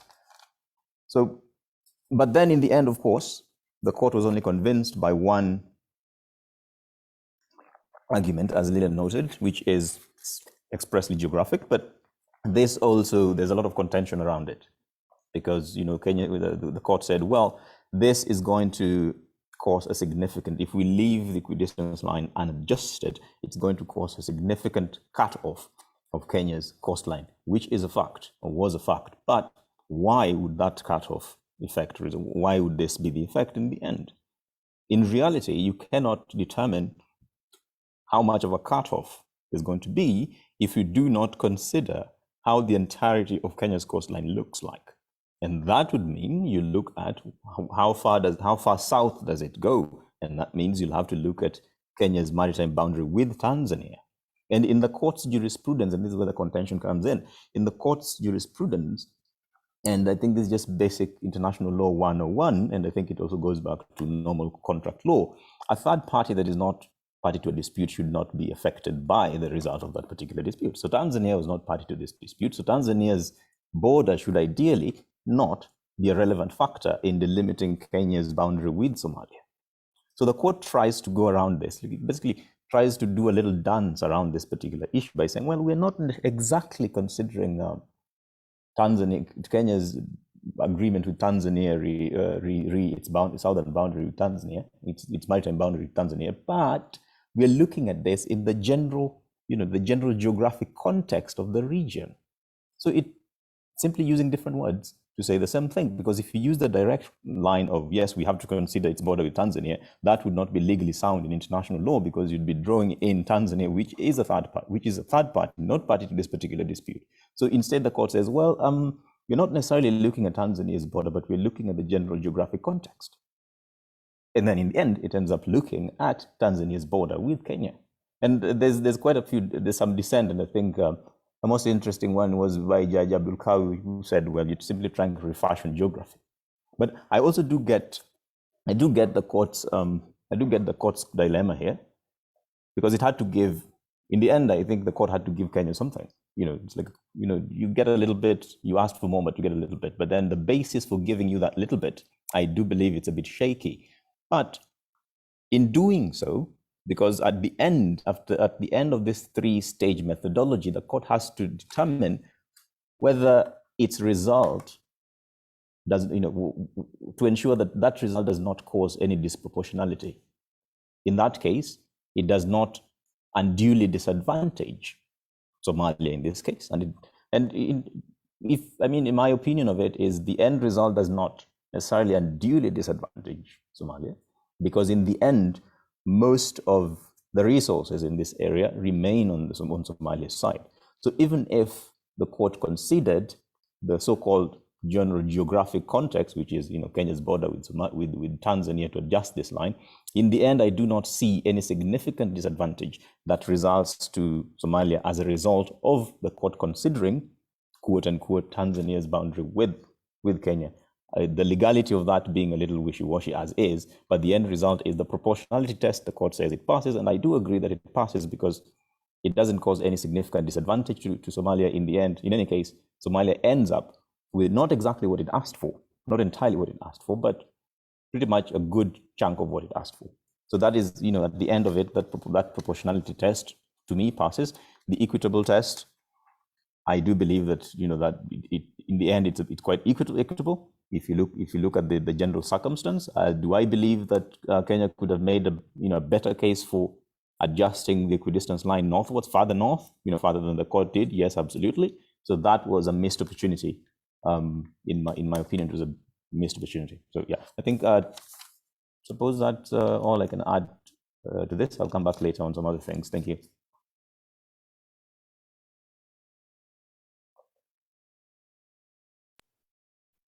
Thank you, Owisa. I believe we still have one outstanding issue, which is the claim by Somalia that Kenya had violated its sovereignty. I believe you were also going to look at that. Yes, indeed. Oh, yes. Sorry. I think I'll be quite brief about that. So, Somalia claimed that Kenya had violated its sovereignty by conducting particular activities on this disputed territory. But I do agree with the court's conclusion in this regard. The how is, I disagree with the how, but I agree with the conclusion. And I'll say why. The reason why I'm not quite convinced with the reasoning is because the court simply uses terminology. There's one thing that the court is very consistent at. I think the only thing that the ICJ is very consistent at in its jurisprudence over the years, it's the fact that it is inconsistent. So it is very consistent in its inconsistency. So, and in throwing around words like bad faith, good faith. So the court in the end determines that, well, Kenya did not, whatever Kenya did on that territory, which were naval patrols and seismic tests and drilling for oil or whatever is over there in that territory, that these were not done in bad faith, therefore no sovereignty was violated. I have a problem with how the court arrives at it, because the court does not define exactly what bad faith is or what good faith should be. But the way I would go about it is, and this is one aspect that also the court handles, is if you have a disputed territory, you are claiming that this land is mine, and your neighbor is claiming that that particular land is also theirs, then you decide to go to court. There's a dispute here, then you decide to go to court over it. During the pendency of this dispute, before a determination is made as to whose territory this is, it cannot be considered that whatever either of us does on that territory is a violation of the other's sovereignty, because sovereignty has the connotation of a right, a sovereign right to a particular territory. So if you have a right to a legally recognized right to a particular territory, a legally recognized right is different from a legal claim to something. Before that claim is settled, you cannot say that you have sovereignty over that territory. So therefore, you cannot claim that anyone violated your sovereignty while your title to that particular area or that particular mass of land or whatever it is had not been determined conclusively. So before the court, the ICJ determined who this territory belonged to, I do not believe it's appropriate to say that anybody, any one of those two disputants violated either the other's sovereignty. So that does not quite apply. But there's a difference. What particular activities are we talking about here? So it would be, and the court also says this, it would be wrong, it would be inappropriate for any of the disputants to engage, to conduct activities on that territory during the pendency of the dispute, activities that are of a permanent nature. So if you do something that is of a permanent nature, you are frustrating the possibility of arriving at a settlement, of a settlement being arrived at in this particular dispute. But if you conduct activities that are not of a permanent nature, then those cannot be considered to be a violation of anything. They cannot be considered to be done in bad faith. But then we have to look at what particular activities Kenya is, Somalia claimed that Kenya did here. Naval patrols, those are not permanent. Seismic tests are not permanent. Drilling, though, I'm not an expert on drilling, or I'm not an oil engineer or anything, but the court does not consider drilling to be a permanent activity. I don't know much about drilling, but so the point here being that if the result of the drilling was not permanent, then of course, Kenya did not violate anybody's sovereignty here. Kenya did not frustrate anything. They did not act in bad faith. But if the effects are permanent, then that would be a different question. But the court is not convinced that they were permanent. So in that case, I have really no quarrel with it. But the only quarrel I have here is with the court simply arriving at a conclusion by saying, in effect, what the court says is, it is so because we say it is so, without giving us a convincing reason why it believes so, without defining what it means by bad faith or what it means by good faith. Yeah, so in the end, I agree with the conclusion. I don't agree with how the court arrives at it, because there's actually nothing to agree or disagree with there. They didn't say anything. They didn't say why and how they arrived at that conclusion. Yeah.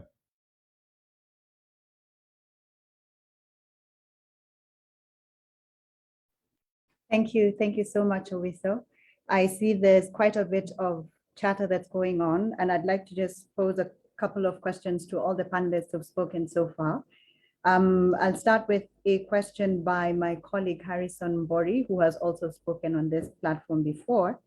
And Harrison is asking, without considering the Tanzanian coastline, it seems to me that the coast of Kenya is slightly concave. That's the criticism of considering the Tanzanian coastline are far-fetched. And he says, do the panelists agree that the methodology chosen by the court, that is the equidistant or relevant circumstances, is standard methodology? Has it crystallized to be customary international law? And then he inquires about the angle sector method. And he's asking, should Kenya have argued on this alternative, what would have happened? What about Kenya's argument, the consideration of non-geographical circumstances that was rejected by the court? So I'll ask Wambui and Owiso if they could comment on that one. There's also a question here about should the fact that Somalia has one of the largest coastal boundaries in Africa have played a factor? If you could kindly take those two, I'll be very grateful. Starting with Wambui. Yes, so the first question is whether a different method should have been adopted. And for me, the answer is no. Because in trying to promote predictability, you have to show, it was on Kenya's side to show why that method should not be used.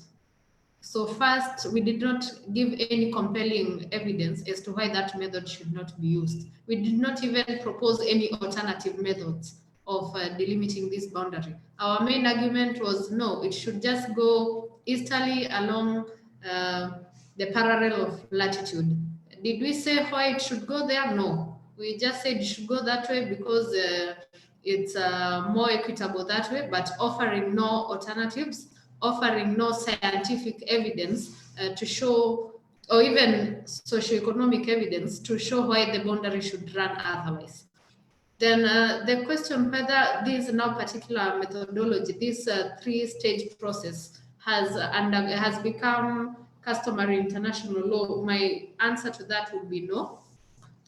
Because doing that would be kind of the court, whether it's the ICJ or ITLOS, since they've both spoken on this particular thing severally, it would be similar to tying their hands and trying to rewrite the convention. So the convention has left it kind of wide open for the parties either to agree or the court to determine how exactly they should delimit, looking at the factors in hand. Fine, it is a method that, due to the doctrine of precedence and whatnot, kind of has been the go-to thing for the court, unless the court can find a reason to depart from it. But I don't agree that it could have become customary international law due to that particular reason, the fact that it's been adopted severally in other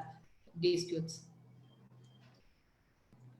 Then I think I missed the third question. Could you please repeat that? Let me just go back to it. There was a question about whether if Kenya had argued for the angle sector method, we would have had a different outcome. I don't know whether you've taken that one. And there was also the consideration of the non-geographical circumstances. Okay, so for non-geographical circumstances, we have not seen any case so far where the court has favored any non-geographical circumstances, because it has, by applying itself to only restricting itself to geographical matters, it wants to make the exercise as mathematical as possible, and not to be seen to be trying to refashion geography to recreate how the coastlines look like and whatnot. I think in the mind of the courts, if parties do wish to have to consider these circumstances, then they should come to the table and have a discussion on that. A case in point, when Kenya and Tanzania were negotiating their boundary, for instance, you can see how it shifted up to in such a way that it became now a parallel of latitude, especially after now Pemba Island. And then when they were negotiating, now they were able to consider those other circumstances, socio-economic matters that would not have been considered had it gone to court. For instance, for people living across either side of the border, for artisanal fishermen, they are able to go to either side to do their fishing business, not the big trawlers and whatnot, those using small boats and whatnot. So long as your boat has the requisite documentation, you can go to either side of the border and fish and provide for your family.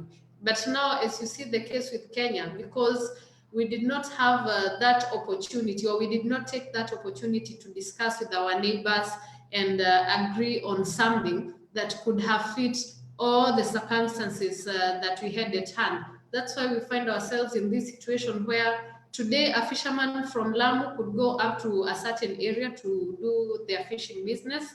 Now, if once implementation of this judgment is done, they may find themselves on the wrong side of the law.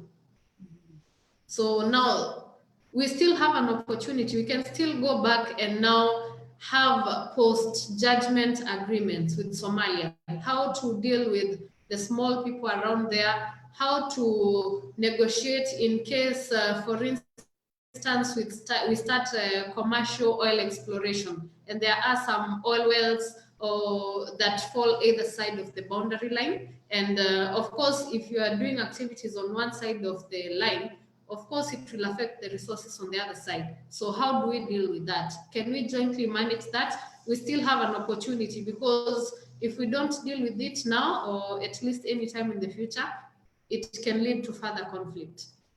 Okay, then to the other question as to whether the angle by sector method would have been adopted. To be honest, this method has not been used a lot, especially by the courts. Mainly because most of the times it's been used when either the coastline is too convex or too concave, especially with the convexity.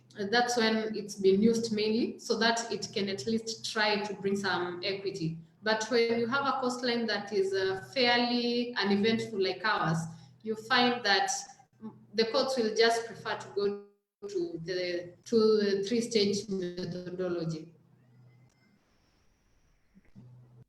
Thank you so much, Wambui. Owiso, I believe you also had some comments to make on this. Yeah, I did, but most of it has been covered by Lilian anyway. Just to mention something brief, but I do agree that with Lilian here that this methodology, I mean, has not crystallized in. We cannot say it's now customary international law, but in fact, the court itself admits that and says it's not mandatory. But for purposes of consistency, if the parties fail to have an agreement, then we will use our consistent practice. Just because it's consistent practice does not mean that it has achieved the status of customary international law. That is a higher threshold at the moment. I don't believe it has. It's just a matter of judicial practice and consistency at the moment, leaving room, of course, for contestation. And then I go back to what I keep saying, that Kenya should have stayed in here to advance arguments, because there was a lot of room here to advance arguments as to whether they were going to be successful one way or the other. Probably not. Then on Somalia's large coastline, should we consider that Somalia already has one of the longest on African coast? I mean, no, that would be punishing Somalia for geography or geographic fact. Mm-hmm. No, that is not a relevant legal consideration, at least not in international law and not even in domestic law. I don't believe it is. And non-geographic circumstances, I think I have talked about that. They can be adduced, of course. The court relies primarily on geographical circumstances, but it is not the only. Just because it's primary, it's not the only circumstances the court relies on. But for you to rely on other circumstances, socio-economic, you would have to adduce overwhelming evidence. And Kenya should have stayed to adduce that. Maybe it would have had some success with it.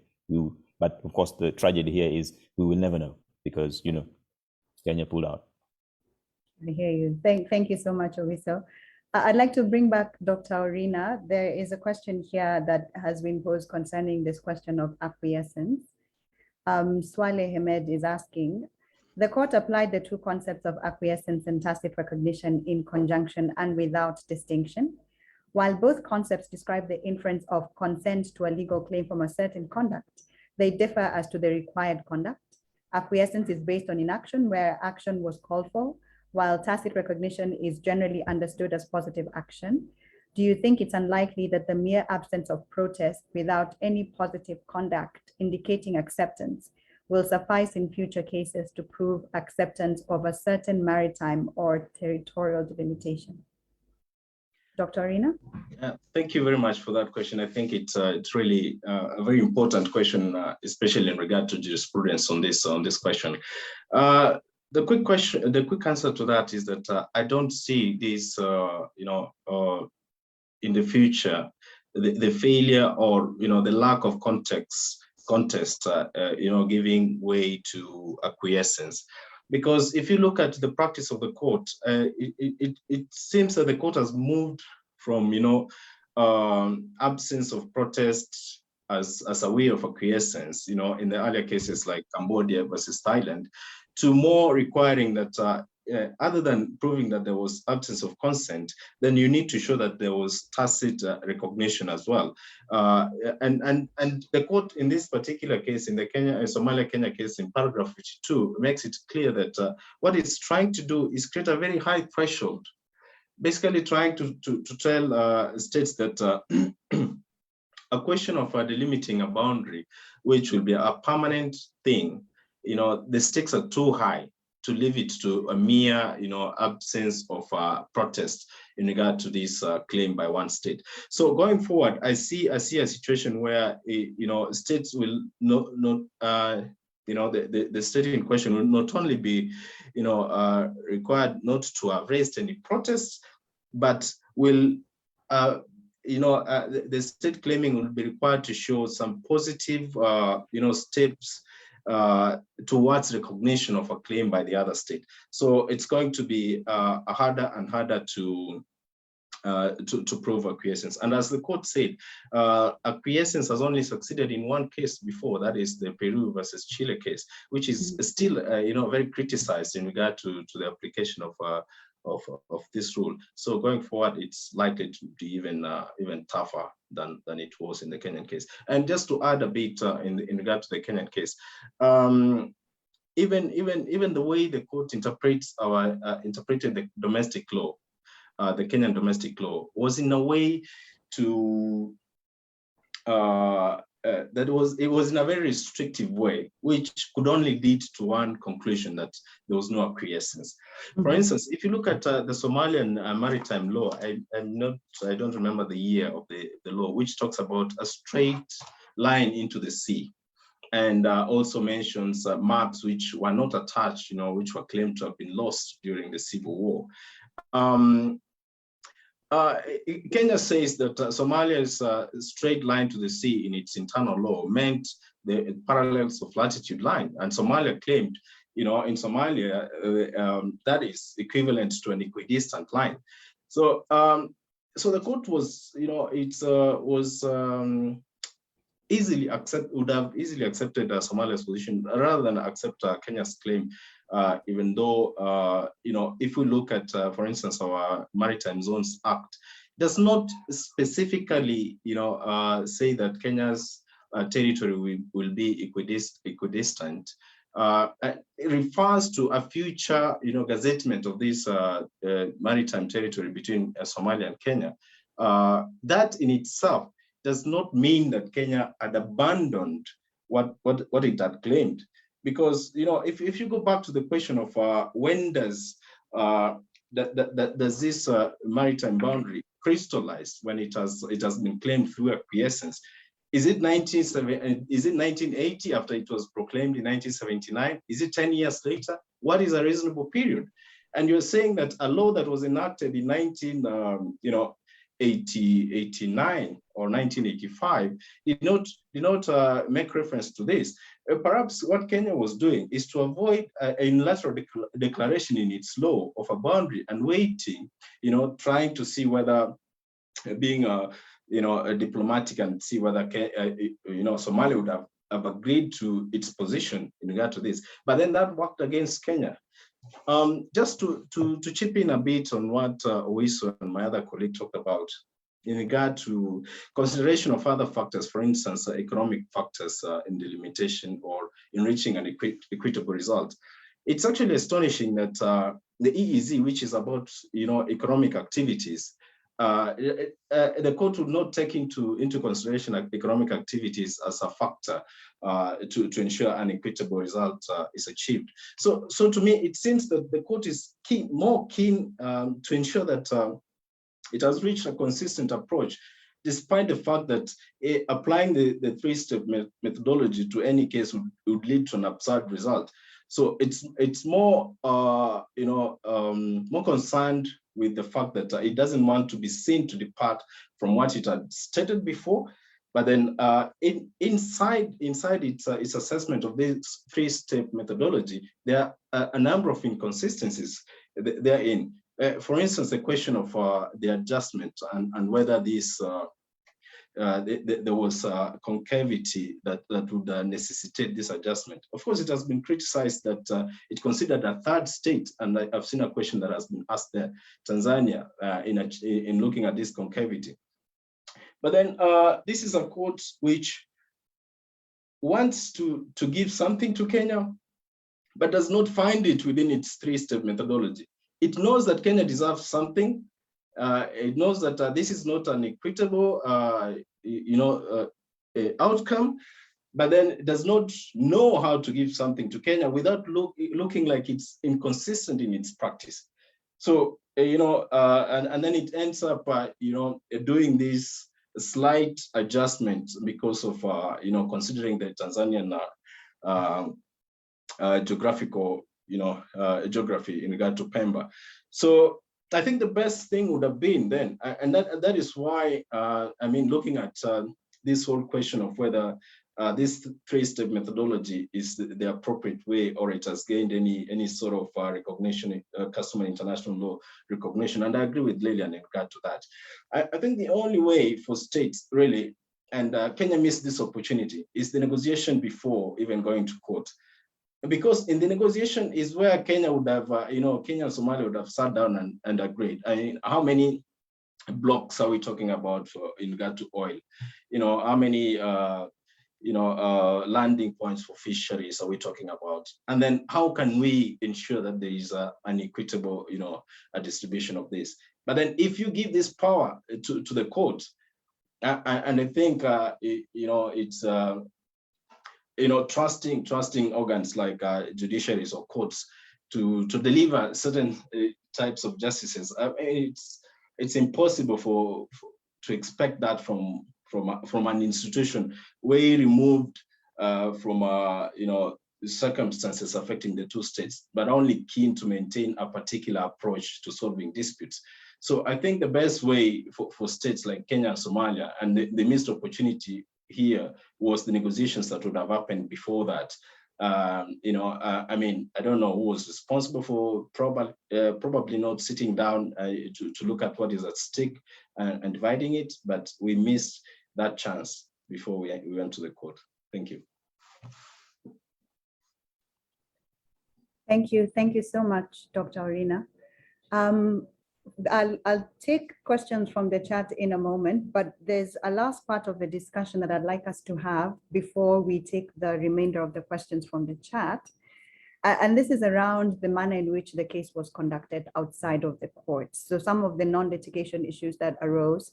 So for example, how the individual states that were concerned conducted themselves in the public eye and in the media. And for this part, I'd like to invite Chepkorir back on board, as well as Nyanje, to just give us their thoughts around how this case played out outside of the court. So the political posturing, the way in which the case was reported, the statements which were issued, particularly by Kenya in relation to this case, instances where there were also requests for intervention by other bodies, IGAD, AU. So Nyanje, if you could come on board and give us your thoughts around that, as well as Chep, I'd be very grateful. So I'm going to be very, very brief on this.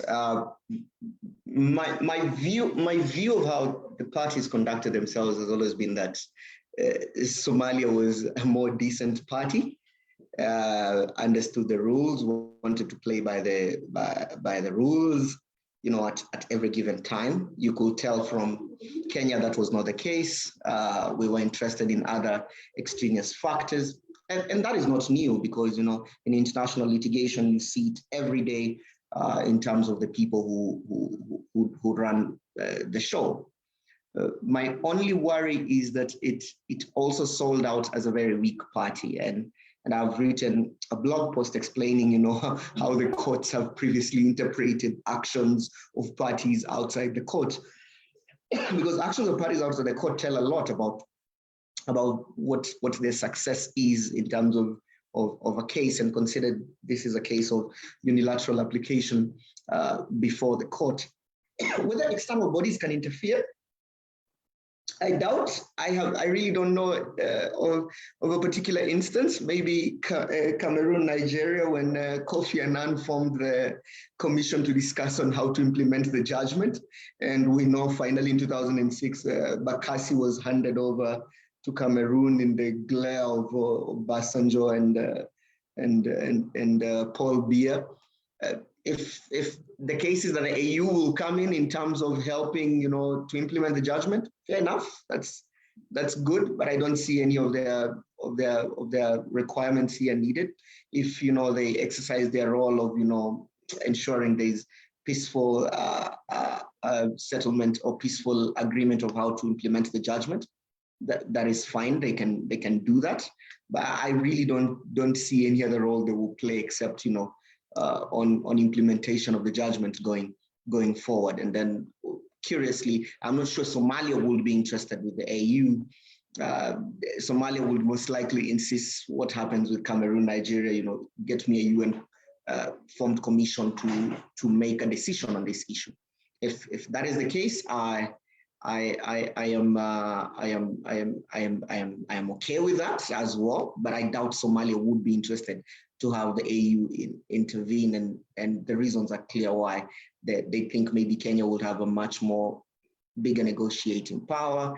They'd want a bigger body like the UN to do that, and so those are some of the issues that were there. On Kenya's non-participation, I think Kenya really tried its luck. It really tried its luck. I mean, the case was not so good, but of course, as Orena says, we missed an opportunity to talk to our friends and all that. But for me, that's not really a big worry, because that's water under the bridge. Can we resolve that? I think we can resolve that. I really detest how Kenya, comes out with all this. We are going to defend our sovereignty with what we want. I mean, there's a solution of dealing with this. And one easier way, I think, is Kenya, and I've seen a question of whether Kenya can review this decision. In Pedro Branca, Palau, Batu Puteh, Middle Rocks, and South Ledge, the dispute between Singapore and Malaysia, you have a dispute not on maritime, but on land boundaries and a territorial area. And you have Malaysian minister coming out and say it is not over for Palau Batu Puteh, for Pedro Branca, sorry, because Pedro Branca had been given to Singapore. Because you have a window of 10 years in the event you get new evidence that can be considered by the court. So is there new evidence maybe over agreement that we agreed we're going, and Kenya has always alluded that there's certain maps we never had where we had agreed on how to work on this. You have a 10-year window to do that. If I was them, then I would insist on a commission being formed. And in the middle of the commission, then I would say, I am in the process of pursuing new evidence. And so until the period of expiry of bringing new evidence to the court is done, then the factors should remain as it is. That's the status quo. That is one of the ways I'd go about it. There's no need of spending money in, a lot of using naval patrols. For me, it makes no sense when there's a clear path through the court of taking time to think about it. In those 10 years, we can negotiate, we can get to an agreement, and for me that is okay. And one thing which my colleagues have not talked about, which worries me about this decision, so if I can make that point now. You have a court saying, I am delimiting the continental shelf beyond 200 nautical miles. And for me, it makes me sick to the core that the court has just no regard to its own, jurisprudence, has no regard to the jurisprudence that is there. No one is asking them to do these things. The evidence they consider is against what they have said, because the court even says, if you read paragraph 198, the court is saying, in the event there is even that continental shelf beyond that area, then as per the recommendations of the CLCS, then we will delimit it as is required. And for me, this worries me because the court is first of all living on assumptions of something that we don't know. We don't know whether there's actually even evidence. In fact, this is the same thing that Judge Mensah says in the decision of Nicaragua, Colombia, that just because somebody has submitted a case for consideration on recommendations to the CLCS is not proof that there is, continental shelf beyond the 200 nautical miles. And you see this in the dissenting opinion that people are raising and saying, the court is engaging in a lot of guesswork. And for me, this worries me a lot that you have a court that is really not, and this is also what makes people lose confidence in the court, because the court is engaging in business that is not on its own, on issues that they've told us previously that we're not supposed to do them until we have evidence. And so this is an issue that I am really curious to see what happens, in the event that maybe there is not even a continental shelf beyond the 200 nautical miles that the court is guessing on. And so I think these are some of the issues that will really affect this judgment going forward in terms of the public. I don't think this is the situation of Cameroon, Nigeria in terms of putting a military out there and wanting to fight. There's really no such issue here. There's time, and 10 years for me is a pretty good time to find new evidence of an agreement that was there. I mean, they've told us in Chile, Peru, though it's highly criticized, and I think they're wrong in Chile, Peru anyway, that, if there was an agreement, then bring that agreement. And you see these insinuations in the dissenting opinion of Judge Guillaume. I mean, it's written in French, but for those who had a chance to read it in French, he seems to suggest, he's telling the court, just because the 1927 treaty has not been referred does not mean that it cannot be used. The work of the court is to interpret a treaty until the day it is no longer in effect. And for me, this is an avenue that Kenya wants to really think about going forward. And there are separate agreements that, or some tacit recognition that is there after 1927 on whether we had, an agreed maritime boundary. And of course, that may not be really good because, how we understood even the sea, then we used to measure only 3 nautical miles, and that changed considerably towards the 1970s and 80s. And now we think about 12 nautical miles, whether the same application will be there. So I think there's a chance that Kenya should just think, beyond the box, using both judicial and non-judicial means. And non-judicial in this case will be, for me, forming a commission to agree on the decision going forward, and then finding new evidence, which, you don't need to find new evidence. Malaysia, on the last day before the filing of the case, and they had made everyone believe that we're going to file today, said, we are not going to file a case, we're going to give up the region. So in those 10 years, there's a chance to engage in this. But you must show something that I am getting evidence so that this is not implemented now. You can't just sit and say, I'm waiting for 10 years. You have to show that. Yeah.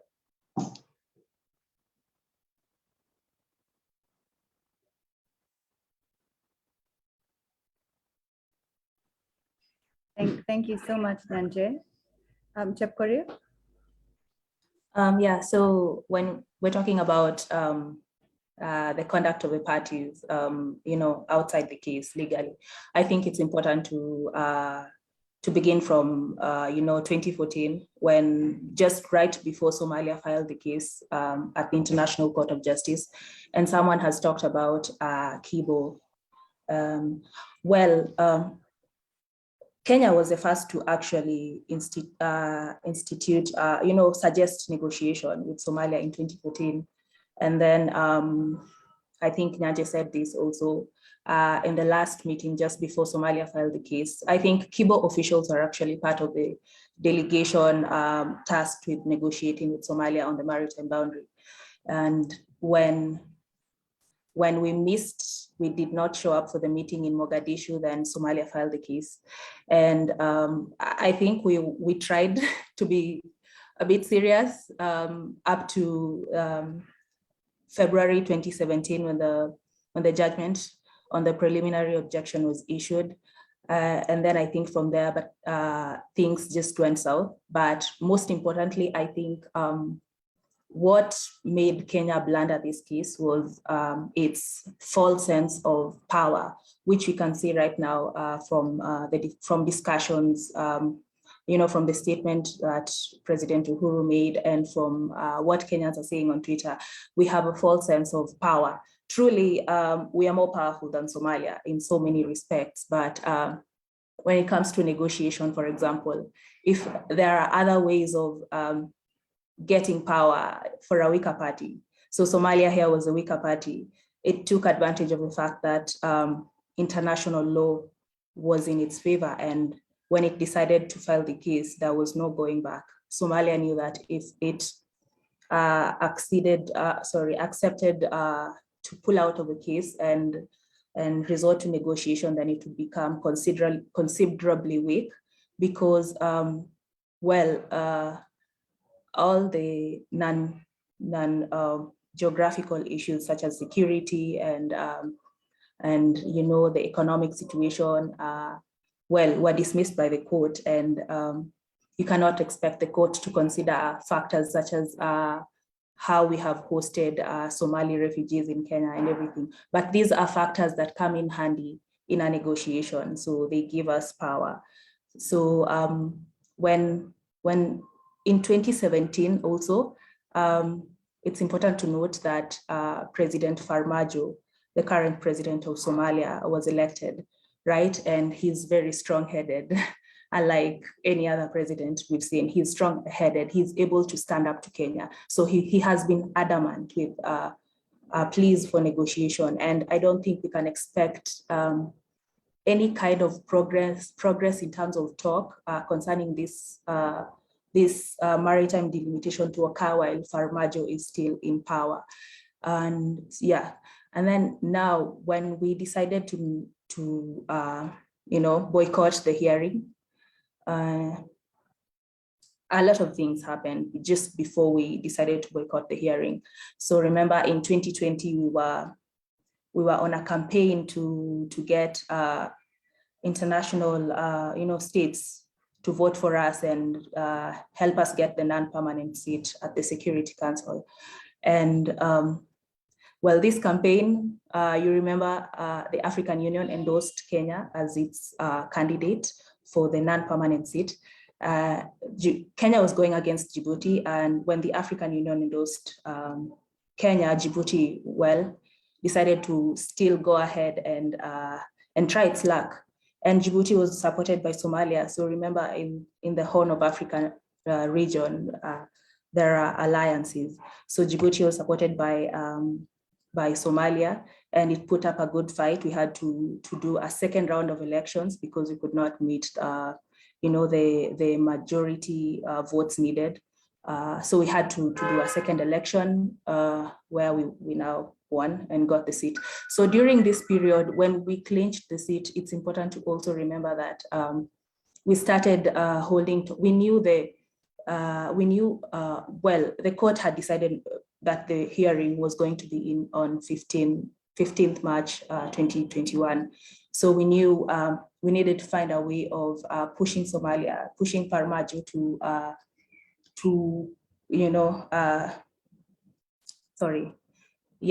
we needed to push Farmajo to withdraw, come back to the negotiating table. So what we did, we went for the UN Security Council seat. We also invited the president of Somaliland. We established our relations with Somaliland, which got us into trouble, of course, with Somalia.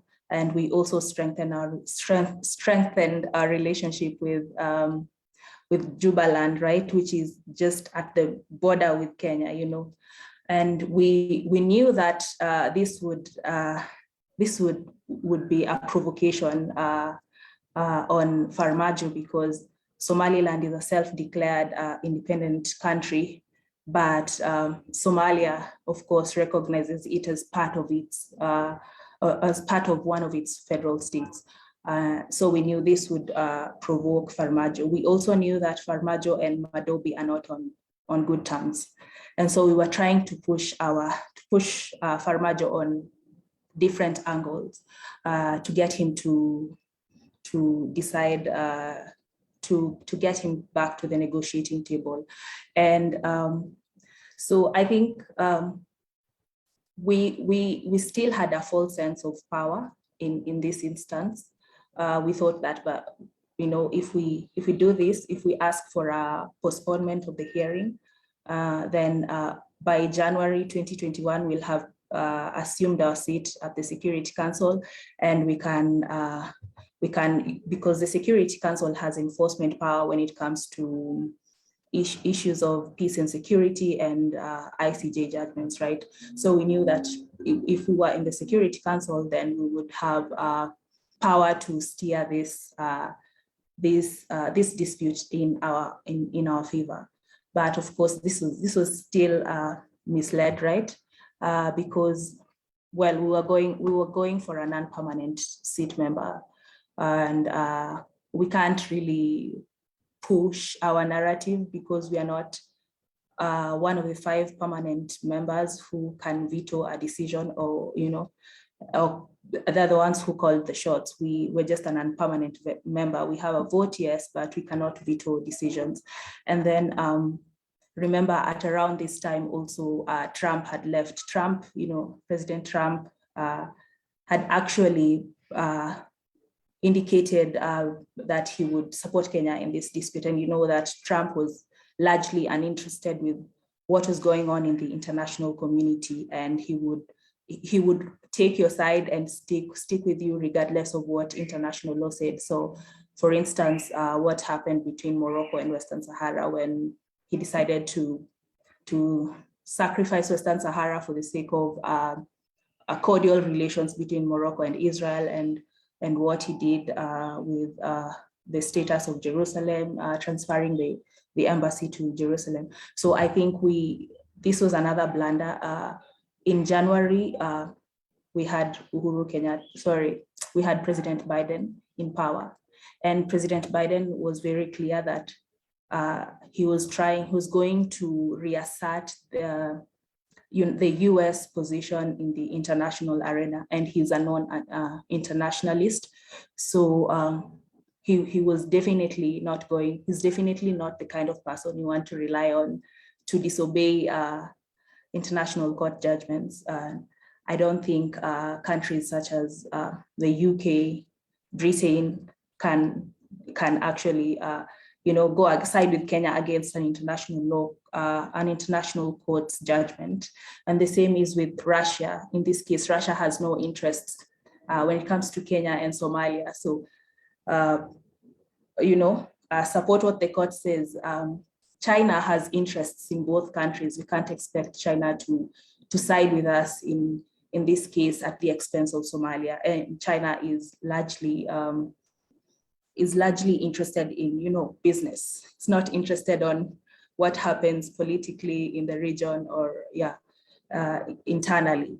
So this is the other thing we did not take into. We miscalculated things. We overestimated our power, and now Farmajo. It's important to also say that Farmajo was supposed to face elections on February 8th, right? And he knew that his popularity had gone down. So it's true, he was also using this case to capitalize on his popularity. And up to now, there have been no elections. They'll probably be there there's no definite date actually. So these things have messed us up. I don't think we can depend on the US or the UK, our traditional allies, to not enforce a court decision that would be against the principles of what they stand for. So I don't know. I think this is where we are non-politically. I mean, non-legally. Thank you so much, Chep. We're just concluding our discussion today, and I'll ask Nyanje to go first in terms of giving us his concluding thoughts. And then I'll bring back Dr. Orina, because a few questions have been posed concerning the implementation of the decision. So I'll allow Nyanje to go first and make his concluding thoughts, and then I'll pose a few questions to Orina concerning where do we go from here. Nyanje? Thank you very much, Luciana. And unfortunately, I have to drop from the call in a few minutes because I have to attend to another thing. But these are my thoughts concluding. And I have seen a lot of discussion, and I've loved to, stay until the end and engage some of the panelists, because I saw Rina and Chep Korir, somewhere else suggest, there's a way of engaging in negotiations to fit, the agreement. And, even Orina was telling me about the South China Sea. But I don't think it's as easy as people try to portray it. The compliance of ICJ judgments is something that, this is a question at the heart of everyone. I mean, I go home and my mother is asking me, so what happens to Kenya? What are we going to do? Are we sending our military to the border? And I told my mother, I didn't know that, you had so much faith in Kenyan military like this. But that's a question for another day. What we should think about here is how can you defy, because it looks like there's a consensus among Kenyans, and this is built by what the government has told them, that we are going to defy this judgment. So let me break it down and show you how hard it is to defy that judgment. Between 1946 and 2000, when the millennium comes, you have 90 cases in this court. 47 are ripe for determination, 36 are also the same. You have an equal number brought in terms of a mutual agreement, and then you have about 34, 35 that are brought by unilateral decision, that, like what we have done with Kenya, Somalia, and Article 36.2. If you look at how many even end up at judgments, you find about 17 or 19 at max. So there are not even as many judgments as people like lying to, there's so many judgments of the ICJ that need compliance. There are not even that many. Yeah? So if you think about that period of 55 years, you only needed like 19 to 27 that were actually positive judgments. So let's get down to how they were complied with. So if you remove those ones that are, come to court because of mutual agreement, because if it's brought by mutual agreement, it means the parties are willing and ready to obey the judgment. Mm-hmm. But even those that have a problem in terms of agreeing to the judgment are actually not those brought by unilateral application. So we have about 5-6 cases, if you add now the advisory opinion, which is not really what we think about in international law in terms of compliance, the advisory opinion in Chagos, Mauritius with the UK. So the 5 will be 1, El Salvador, Honduras. And after El Salvador, Honduras, we had really a big problem in compliance of that judgment, but we of course know that maritime border now has been complied with. 2, you have Nigeria and Cameroon, a case also brought by mutual agreement. And over time now we know that after the commission that was set up by Kofi Annan, we have now an agreement on the same. 3, you have Libya, Chad. In Libya, Chad on the Azov Strip. In fact, on 1st February 1994, Colonel Muammar Gaddafi saying, I'm not going to comply with the decision of the court. I don't agree with it. 3 months later, on May of 1994, so much pressure of the UN Security Council is on him, and the Libyan forces mark their last removal of troops. 4 is Gabčíkov-Nagymaros, Hungary versus Slovakia. But Gabčíkov-Nagymaros is very unique because in Gabčíkov-Nagymaros, the court is not saying, do something, or have identified that this belongs to you. The court is saying, go negotiate in good faith. Mm-hmm. So even the compliance of negotiating is a difficult decision. It's not. And then lastly now, the US in the Avena and La Grande. And in Avena, you have George Bush in 2005 saying, for the sake of comity, we are going to comply with the decisions of the court. In La Grande, we of course know that this is why the court even went ahead to say provisional measures are enforceable. It's because the US had refused to enforce them. So even if you look at the paradigm of it, now we know in Chagos, Mauritius, there's a lot of pressure on the UK to comply with the advisory opinion. And I see also some certain arguments I've seen in the media of, oh, people don't comply with the ICC, so we can fail to comply with the ICJ. The realm of international criminal law and the realm of international of the ICJ is very different. In fact, the compliance under Article 94 is not found in the statute of the court. It is found in the Charter of the United Nations. And it's not by coincidence. It is because the court has nothing to do with enforcement. The enforcement is with the United Nations Security Council. And of course, we know commentators say as early as when this was being written in the Travois, that we have a worry that no one will approach the Security Council for purposes of enforcing this judgment. Because remember, in the PCIJ and in the League of Nations, you did not require to participate, or you did not require the judgment creditor to approach the Security Council. Anyone could approach. That is in the League of Nations and in the PCIJ. And that changes now. And since it changed, we've not seen any party approaching the Security Council and saying, please ensure this judgment is complied with. We don't see that, because even there, and people say, oh, in Nigeria, there's such an institute. That's not true. Because in Nigeria does not expressly say, I will not comply. Nigeria doesn't, we don't even know what Nigeria is saying. Nigeria says, I agree in part, I don't agree in part. I will comply in part, I will not comply in part. So it's not a clear situation as we see it in Kenya. And I think Somalia will now become the first person to go to the Security Council as a judgment creditor in the event we fail. But I don't think it's all lost, as I said previously. I think there's a chance. What Malaysia does with Singapore, for me, is the best option for us out. Buy those 10 years out. If those 10 years will allow you to, implement that judgment, but of course we know that doesn't change. I mean, Nigeria tried it with Cameroon, but of course we know where the oil-rich Bakassi was. All of it went to Cameroon eventually. So I am not sure, but that 10 years is good to, maybe there'll be a new government in Somalia that will be willing to enter into the agreement. Maybe we will find something new. But the enforcement of this judgment, I kid you not, Kenyans, because I think you're so convinced that we are able not to comply. I don't think it will be as easy as you may want to be told. So those are my concluding remarks. I want to thank you, Luciana, for the organizations and the people to Avid readers and Kabarak University. I think this is a very good forum for engaging in academic arguments, and I hope Avid readers, continues to grow. So thank you very much. Thank you so much, Nyanje. Thank you also for your patronage of ARF. We look forward to more engagements with you. Asante sana. I'll invite Orina to give us his thoughts concerning the implementation or the enforcement. Nyanje, of course, has already given us his thoughts. There's some people who want to know the impact of this decision on Kenya-Somali relations, and particularly our involvement in AMISOM. Francis Aiwa wants to know what the impact is on fishing rights in other areas, particularly Migingo. And people are also keen on, I know Nyanje has touched on this, what avenues you see available to Somalia to enforce the decision. And then I'll invite the other panelists to make their concluding remarks as well, but also answering some questions in the chat. So let's start with you, Dr. Orina, your thoughts around how we go about from here. Thank you very much, Luciana, and thank you, Nyanje, who has probably left by now. And I think Nyanje has made very good arguments, which you cannot discount easily. Enforcement of International Court of Justice judgments, of course, there have been different, cases where,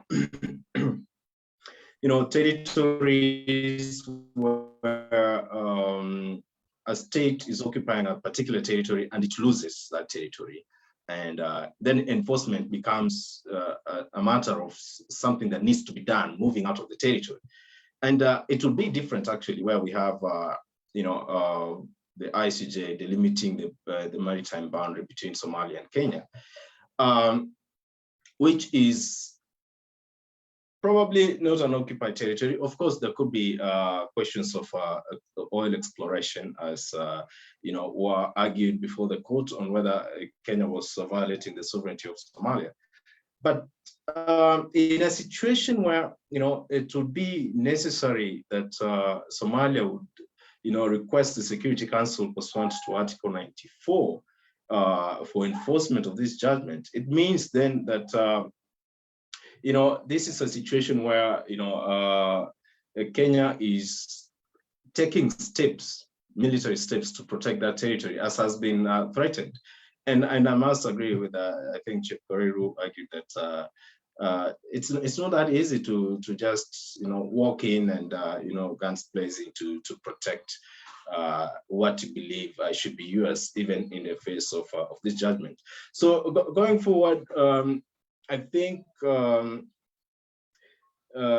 Somalia struck a very good note in the statement released by Farmajo after winning. It was more of a conciliatory tone and calling for calm. And but on the other hand, Kenya has come out saying that we're not ceding an inch, and that is the rhetoric that we're seeing in different forums. But that is not going to be as easy. The best way forward, as has been proposed by the other panelists, I agree, is to actually agree or take measures, take steps towards, giving effect to this judgment. It could be through a joint commission that will look at all aspects of it, and basically to see what needs to be transferred if there were already certain aspects, certain explored blocks that were under drilling or exploration by Kenya that have been given to the other party. But importantly, we have to look at this from the perspective of relations between the two countries. Kenya does not, it's not in the interest of Kenya or Somalia to go to war. First, because the two countries have mutual security interests in this region. And of course, it will be obvious that if this cannot be resolved in a peaceful manner, then there are other elements that will take advantage of the confusion or the state of disagreement or war between the two states. So going forward, I think the two states must give a chance to an amicable resolution in terms of enforcement. I don't see the Security Council route being followed, because even though Somalia wanted to invoke the Security Council route, we know that under Article 94 of the Charter of the UN, this is a discretionary power that the Security Council exercises. And it has been very reluctant to exercise this, as we have seen before.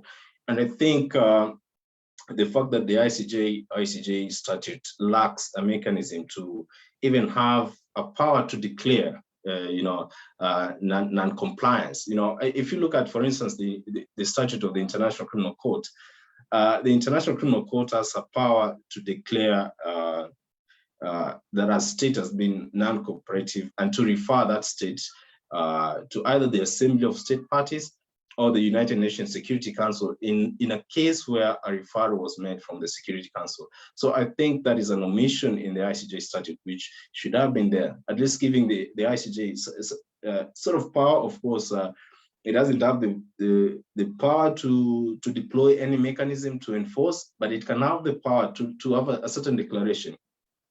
And these declarations, of course, are important in terms of putting pressure, indirect pressure on states that are not complying before organs like the Security Council or the General Assembly, which such states will be party to.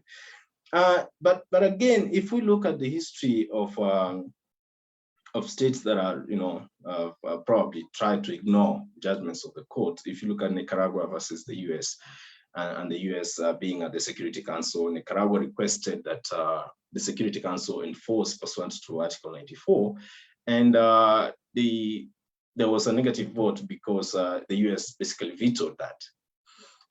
You look at the advisory opinion in Chagos, where the UK, is a bit, not showing willingness to comply with it. These are not very good examples for other states like Kenya when it comes to standing out and saying we don't want to comply with that. But the only way forward, I've considered before, as Nyanje said, that is there anything that stops the two states from negotiating how to go about this? Because let's be honest, there must be many other interests behind the Somalia versus Kenya case in terms of course, drilling of oil in the blocks that are there. It's not just Somalia that is interested in this. There are many other Western states that have been named in this. And these are issues that are very important to the economies of both countries, whether it's fishing or oil exploration or marine research. So we missed an opportunity to negotiate before the case, but if both countries and one of the panelists said that we could see a change of attitude going forward after the election in Somalia, perhaps, because a certain internal affairs do influence how states relate or how they play out with other states. For President Uhuru Kenyatta, I think, who's in his last year in office, he clearly stated that he will hand over to the next president the Kenyan territory as declared. So it is clear he doesn't want to talk about this now. It's not in his hands. He wants this to be given to someone else. He wants this to be someone else's problem. So if this becomes someone else's problem, then they have to still solve it. Whoever is incoming as president in next year's election must think about this. And if there are new parties to the table, there's nothing that stops them from reopening this and looking at it. Of course, Somalia now has an upper hand, having a judgment in its pocket. But they have to find a way that would protect everybody's interests, because if they decided to go to war, which is a very unlikely, I must say, very unlikely happening, then I mean nobody gets to win in this. Someone asked about the impact on fishing rights, especially in regard to Migingo. Migingo is a totally different case, and we have heard that Kenya and Somalia have engaged before, but then of course there is harassment of fishermen in that island, which does not reflect what we hear, that there have been negotiations between two friendly states. We must say that the same way Somalia and Kenya were, and I believe still are, two friendly states. But when we have that fishermen are being harassed of one of the friendly states, then it's very unfortunate. And I think if we have learned any lesson going forward as Kenya in terms of how we engage with our neighbors, in terms of how we negotiate, is that please deploy competent people to talk about issues that concern us. There are a lot of experts in Kenya, whether it's in maritime law, international law, or any other technical aspects that would require. If we had dealt with this question with the seriousness it deserved from the beginning, I don't think we could have been here. And it's the same for Migingo. It doesn't look like Migingo is being dealt with in a very serious manner. We just have,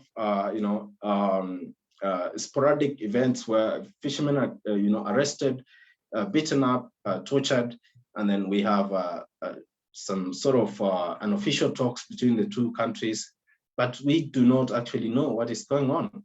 So I think if this teaches us anything, is that going forward, we must treat such issues with the seriousness they deserve, in order to at least protect the interests of the country as well as its people. I think the last question was about AMISOM. How does this affect Kenya's participation in AMISOM and basically the regional peace enforcement or peacekeeping efforts in Somalia? Kenya is still interested in the stability and security of Somalia. And not just for Somalia, but also for itself. I mean, regionally, the African countries or the East African countries are all interested in the stability of Somalia. So as much as this has, of course, brought friction between the two countries, if we look at some of the questions, some of the points Kenya was raising when it was objecting to the ICJ jurisdiction is that, you see, Kenya and Somalia are engaged in Kenya is engaged in, assisting Somalia to ensure stability and peace in its country. So that's why we, this is a matter that has been under negotiation. But I think what Kenya has realized from this, or what it ought to realize, is that Somalia is an equal partner, and any efforts or any efforts within the AMISOM that Kenya is doing cannot be jeopardized because of a disagreement over the maritime territory. So both countries, of course, are careful not to escalate to a level where it reaches a point where, you know, they cannot see eye to eye. Of course, it's a hot issue, and what we are seeing now is sometimes a natural reaction to feeling that this is not how matters should have gone. But going forward, I think we expect a more softer approach to dealing with this matter. So thank you very much, and I'll be happy to come back again if there is any other question. Thank you, Dr. Rina. I'll invite Owiso and Wamboi to also make their concluding remarks. There's a couple of questions both for you, Owiso. I'll start with you. Sipala would like to know that given the World Court's view that naval exercises are not permanent, do you think the West's naval exercises in South China Sea have just been rendered useless? Does it therefore mean that the ICJ has rubbished the arbitral tribunal in the South China Sea? There was also a question, and I'll pose this question to both you and Wamboi, concerning whether the delimitation judgment is constitutive or declaratory, from Harrison. If you could give us your thoughts around that as well, and Wamboi as well, I'd be very grateful. Okay, well, I think I mentioned in the beginning, okay, somewhere along, my rant, that one of the things that the ICJ is quite good at is, quite consistent at, is its inconsistency. So, and I do agree here with, I think it's Harrison who asked the question concerning, constitutive and declaratory, and the court's previous jurisprudence. In this case, we see the court saying, well, that this, by delimiting this, it is a constitutive scenario. We are constituting, sovereign rights. We are not. It's not declaratory in that sense. But then, if you look at it this way, if you have a territory that was disputed, if you say that that particular judgment is declaratory, then you are confirming that indeed, previous to this judgment, these rights already accrued, and I do not believe that that is the case. This was an area, a situation where ownership had not, if I might use the word, crystallized. So if you when we talk about declaratory, it would mean that we are going to court to confirm that indeed we had these rights before, we owned this particular territory before. But in this case, at least my reading of it is that that was not necessarily the case. It was not clear who exactly had particular rights to this territory. So what the court is doing is constituting these particular rights afresh, not confirming that so-and-so had them before because that was in dispute, but determining who has them going forward, going forward. And in that I think also ties into the inability of the court to determine that Kenya actually violated sovereignty, because before this judgment, it was not clear who had rights. So the court wouldn't have been in a position to declare that these rights already existed. We're simply confirming them. So the court is actually constituting them. But I do agree that a finer reading of this judgment and the court's previous judgments on similar issues might give the impression of inconsistency in how the court treats whether its delimitation cases, whether it's constitutive or declaratory in the end. And that, of course, is a finer question for scholars to engage in. And I believe Harrison is a scholar, and that's why he absolutely asked that question. But I wouldn't put it, I wouldn't argue with you on on when you say, or at least imply, that the ICJ is pretty known for its inconsistency. I think that we do agree on that part. And will it have implications for the South China Sea? Definitely, of course, because in the South China Sea there are normally two particular issues over there: naval patrols and, of course, artificial islands, I think, at some point. But mostly it's naval patrols. And in this case, I am with the the ICJ on this, that naval patrols do not constitute anything of a permanent nature. Those are, if you look at it colloquially speaking, and of course legally speaking, those are indeed not of a permanent nature. So in the end, of course, it's going to it may have significant implications for the arbitration in the South China Sea and all the adjudication over there. But that is not unique. That is not new. The ICJ and arbitral tribunals always disagree on quite a lot. Some instances, the ICJ actually is, in a few instances, consistent with the jurisprudence of other arbitral tribunals, but most of the time they do disagree on quite a lot. So I do see that, I do expect that this is going to have quite some impact on it, and in some sense it could be read as a rubbishing pretty much what adjudication has been going on in the South China Sea. But that is not unique. That is the ICJ we have.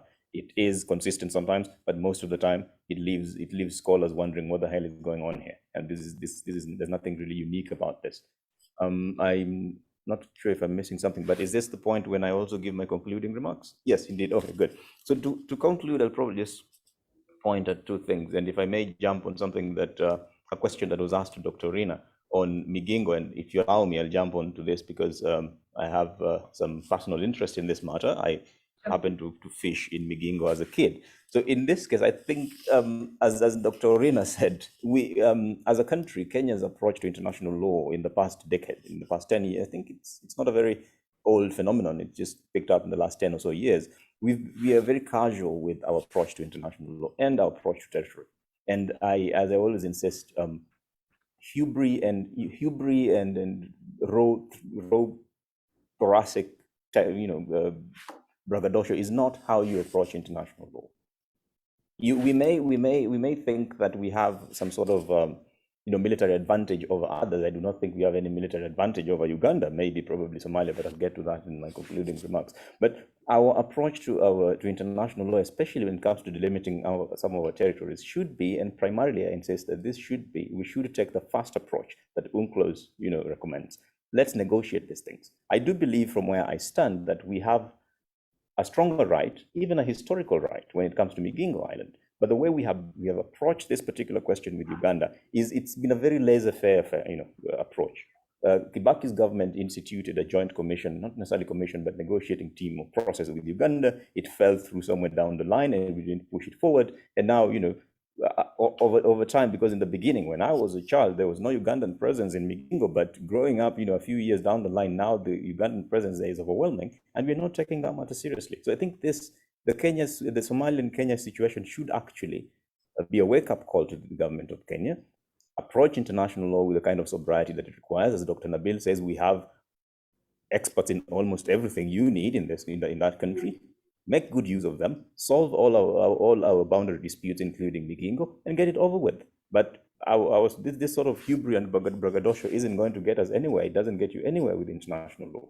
And how, going forward, the Somalia and Kenya judgment, I do agree with Nyanje on quite a lot of this, but I would say this, that Kenya may think that we have a significant military advantage over Somalia. We don't. As an individual country, we probably do, because we think, Amazon is here because of us and we went there in 2012. But if you look at, the international law on the use of force, we are on the wrong side of the law here. Because the ICJ judgment has, authoritatively declared that this is now Somali territory. Somalia is within its right to invoke Article 51 of the UN Charter on Self-Defense. And going by the, ICJ jurisprudence going all the way back from Nicaragua till today, there's abundance of it. Individual self-defense. Somalia could simply, I do not see anything preventing Somalia from defending its territory by taking its navy, if it has one, in there. But that's not the end of the matter. Self-defense is not only exercised individually. International law allows you to invite friendly states to help you defend or protect your territory. And as of the day of this judgment, that territory is Somalia's territory. So I do not see anything in international law stopping Somalia from inviting other states to help it defend its territory. Because when we look at this security issue, we think that, oh, well, if we have to go to war with Somalia, we'll beat Somalia before the end of the day.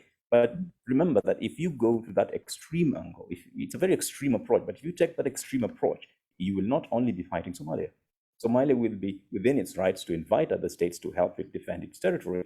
And any other state that comes to our defense would be in violation of international law, because it is us as a country, as Kenya, that are violating the international law rules on the use of force, prohibition against threatened use of force. So I think the only way out here is, let's take a step back. I think it's understandable that we Kenyans want to be a little bit overly patriotic about this, but there's a difference between patriotism and common sense, really.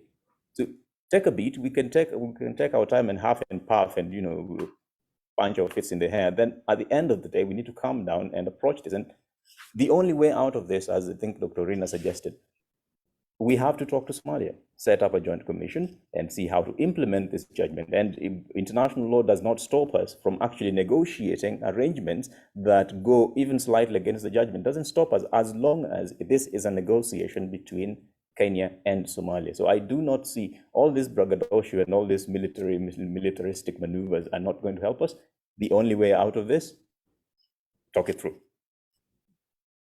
Thank you. Thank you. Thank you. Thank you so much, Owisa. Shall I invite Wamboi and then Chep to give us their concluding thoughts as well? Thank you. I'd like to echo what Owiso and Dr. Orina have said. I also agree, and in fact, it's very evident that we have some kind of culture in Kenya, especially in our international relations and the way we talk quite big out there. We have this notion of over-promising and under-delivering. If you follow the trend on our conduct, even outside the court especially, and even commenting on the Migingo issue, what we will do with Somalia and whatnot, we really talk big. But now the question is whether we can back that up with action. Well, as we can see from our conduct at the ICJ, truly, it's like we never showed up at all. We were just there, but we were speaking big, but outside the courtroom, instead of the courtroom where all our arguments and all our so-called evidence and whatnot should have been presented, at least to try and get us in a better position than the one we find in. Anyway, Harrison had asked something as to whether the judgment is constitutive or declaratory. Well, if we look at a bit at the history of this, with the North Sea continental shelf cases, the notion that came out from the ICJ at that time was that when the court is doing delimitation, it's kind of declaring what a state already has. So it kind of states that these particular states had these entitlements. So the function of the court at that particular instance is to say that your entitlement, kind of just confirming your entitlement is this for that other state, this is your entitlement, and so on.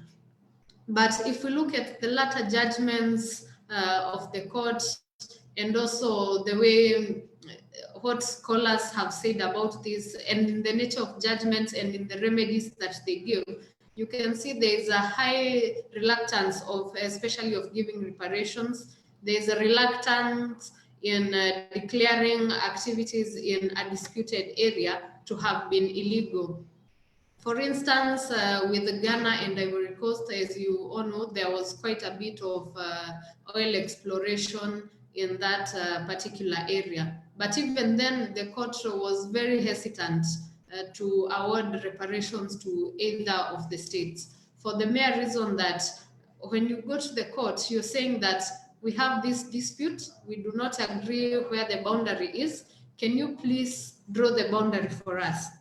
So when that is the question, then you're saying that Kenya is saying that we think this is our entitlement, and the other country is saying that no, we think this is our entitlement. And then it is up to the court to draw and decide what each party is entitled to. So in such a case, a judgment cannot be merely declaratory, but should be considered more as constitutive.